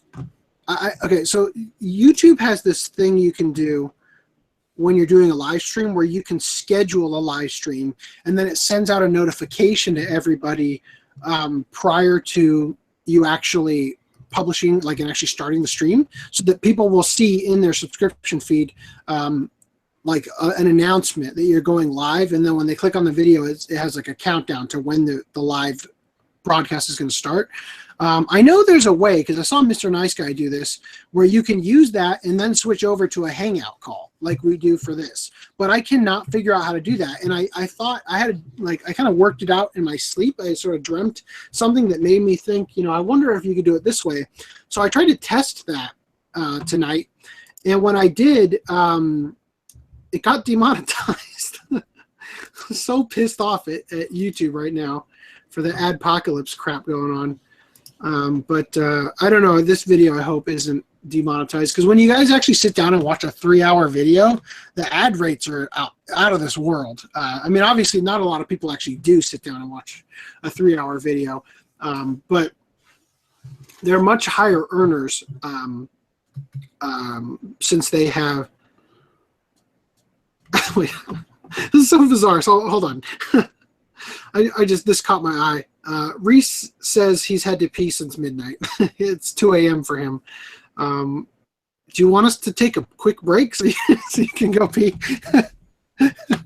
Or should we just wrap things up? You didn't mention about the Dragon Dentist. Oh, yeah, Dragon Dentist. Yeah, I was going to mention that. This is probably nothing, but on Amazon right now, let me see if I can find the link, and I'll send it to you guys. On Amazon right now, you can pre-order the Dragon Dentist, and weirdly, the studio they have listed is the company releasing it. I think it comes out on Halloween. And the company that they have listed for it is the anime, not the children's book. Let me click on DVDs. Hold on. Is ADV. And that might seem like, okay, obviously they mean Sentai Filmworks, but the thing is, you got to be kidding me. It's not finding it now. I already pre-ordered it, so let me just go to my orders to find it. Here it is, The Dragon Dentist, complete Blu-ray. So let's see, what's the date again? It says released out Halloween 2017, and for the company it says ADV. And what's weird about this is that actually might be possible. It might actually be ADV, because ADV, if you look at the re-release of Elfen Lied, the logos on it are all for ADV, not Sentai Filmworks. So also the re-release for the thinner release of New Fist of the North Star, it has ADV as well. Oh, really? Yep. I already had Fist of the North Star, New Fist of the North Star, so I never picked that up. Definitely going back to Dream Hunter Rim for a sec. Yeah, go ahead. With the new audio CD drama coming out, I'm hoping you'll get lit for an Animate TV series. Actually, I want a better chance of getting that over here. I want to come back to talk about that in a second too. About something you said. I already lost track of where I was going. Oh yeah, the ADV thing. Apparently, what happened is they actually temporarily came out of being out of business just to release Elfen Lied. It's bizarre. I don't know what's going on. But you want to go to the website after? Sure. Let's do that. But regarding Dream Hunter Rem, you said that the adult-oriented stuff seemed to drag the show down, so they decided to go ahead and.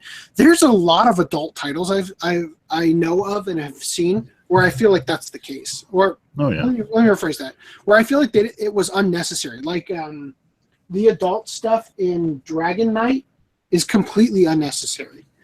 In fact, Dragon Knight got released by Soft Cell, which is ADV's adult line, and then they censored it and released it again in a censored format for part 2, which is like the Wheels of Time or whatever one, as ADV, right? And what's bizarre about it is that, I mean, there are a couple scenes that they would definitely have to take out, but one of the scenes that, for whatever reason, really like I was taken aback by it when I saw it, was strangely in the censored version too. So I don't know. Anyway, you're going to bring up.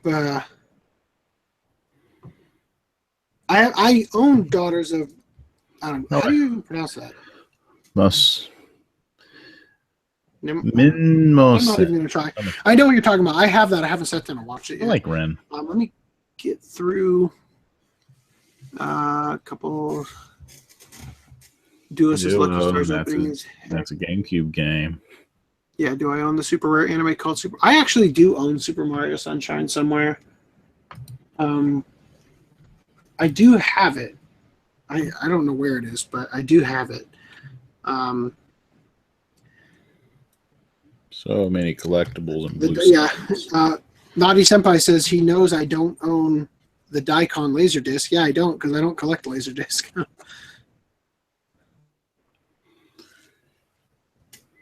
What were you saying about Starshine? Oh, that's the theme song in the Daikin stuff. Okay. All right. So, do you have the ADV site pulled up? No, I was hoping you would pull it up since you already have a third screen up. I can. My mouse, the mouse on my desktop, the connection is so bad. It's just like an inch too far from where it needs to be to get a good connection. Is it just advfilms.com? Yep. Or go to the ANN Encyclopedia. Well, hopefully I can get there with just ADV Films. Because I forgot if it has a dash or not. Well, try it with a dash. Yeah, I'm going to have to try it with a dash because this doesn't look right. Yeah, so interestingly enough, even though ADV has been out of... Okay, I'm going to the encyclopedia listing. Yeah. Somebody give me an ADV show, quick. Capricorn. No, I'm not going to do that. Something easy to type. I'll type in, what were you doing? Elfin Lead.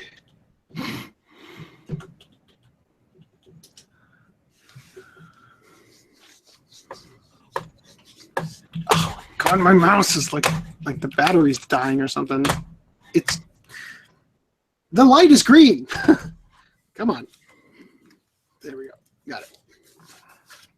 Maybe it's the Surface. Yeah, I switched it to a different Surface. It's a little bit better.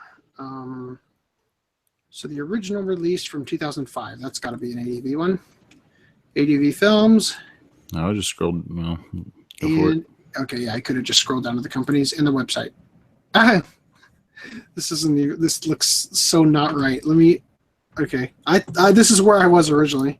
Okay, so is this it? Finally changed the domain. Okay, so it is something else now. Okay. Because they were doing some different stuff to it. Maybe it was get rid of the domain. I can do Wayback Machine. Do you want me to try that? Yeah, sure. Okay, hang on. That's so funny. It literally, I was at the right place the whole time. Wayback. For those of you who don't know, Wayback Machine is an internet archive site.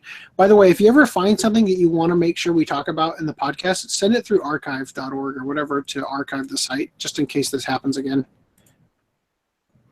All right, so here we are. Wayback Machine. ADVfilms.com. Let's see if we can find something from like a month ago. 2017, we have July was the last update. So July 9th, let's see. It's an email list. Let's go back further, see if there's something different. Email list.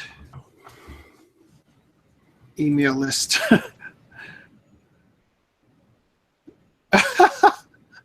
What the heck? So June 12th, 2017, it looked like this. this is also what it looks like now. That's annoying. Have you gone through this? Like, what did it look like when you were like when you said let's bring this up? What did it look like for you? It looks like a screensaver that was like a blue screensaver with many white hexagons that were like forming the ADV logo. Let's do it. My ad block says it's dangerous to continue. Huh. It took me to Amazon. That cheap detective. Dirty Dancing. Is this just a search? It's literally just a search for cheap DVD movies on Amazon. ADV, what have you become? What is this? This is such a... Like, what is up with this site? Best movies. Animated films. Maybe they got anime here. We'll never know because it won't load. Click on 2. Let's see what this is.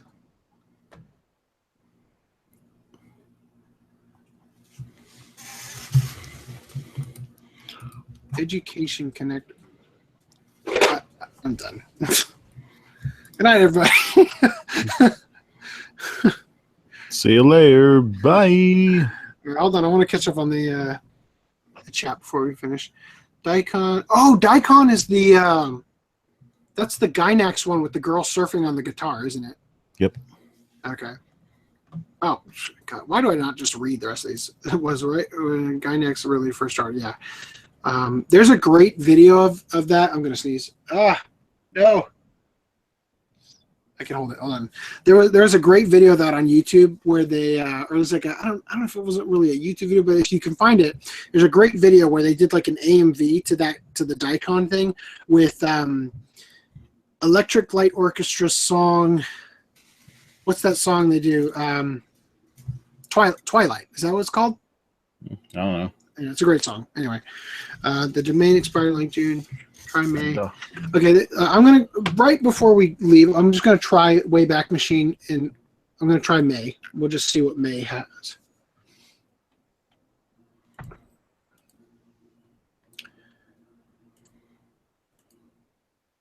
Oh, wait. This opened in a new tab, so I'm clicking back on the wrong one. There we go. Back to Wayback Machine. Okay.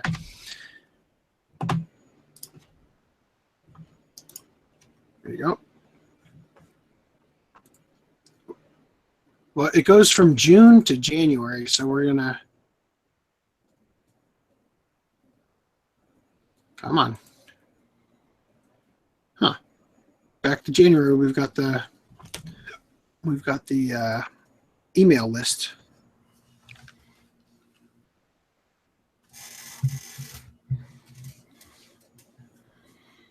Certainly we're going to find something now.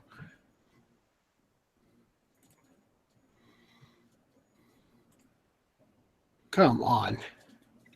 Okay, I'm going to skip to April, June 2015, September 2014. Yeah. Okay. Huh. Yeah, ADV was located in Houston too. It's a good thing they got out. Yeah. Well, I mean, they just became Section 23 sort of, but today that June 1st, 2009, the company concluded a series transaction. Seamless delivery of home video products. Okay, so and then through an asset purchase agreement, Acer Holdings LLC acquired. Yeah, so they got like fractured into like 5 other companies, right? So it's Acer. Acer's one of them. Section 23, right here. They're also Valkyrie, right? And Made in Japan and Sentai Filmworks and Seraphim. Yeah. Geez, they got fractured. Oh yeah. Anyway, I'll catch you guys later. I'm gonna go watch the rest of Lucky Star, just so I can make sure to get that off my plate, and then we will see. What day did we say it was going to be? June or September 21st? Going to be September 21st is the next one. First. All right. And then we're actually, Augie and I are talking about when you said in May we might be able to go weekly? May or March. March. Okay. All right. Depends on how the moves work out. Yeah, just to clarify here, Reese is saying made. Yes, that is the one I'm talking about. Made in Japan, that company. MAIDEN for anybody who's not understanding. It's like a maiden, not made in, right? Anyway, so yeah, we'll see you guys on the 21st, and hopefully we'll be a little bit more organized for the next podcast. And if you haven't watched it yet, go watch my Death Note video. Because if it gets demonetized for having the word death in it, I need to get 1,000 views before YouTube's actually gonna before they're actually gonna go ahead and even view my claim that it needs to be manually looked at, because the term death has nothing to do with the fact that it's obviously just the name of the show. Anyway, all right. Well, that's it from us. Do you have anything else you want to say, Augie? Remember, your midterms are coming up soon, so you better be studying for these 6 weeks left.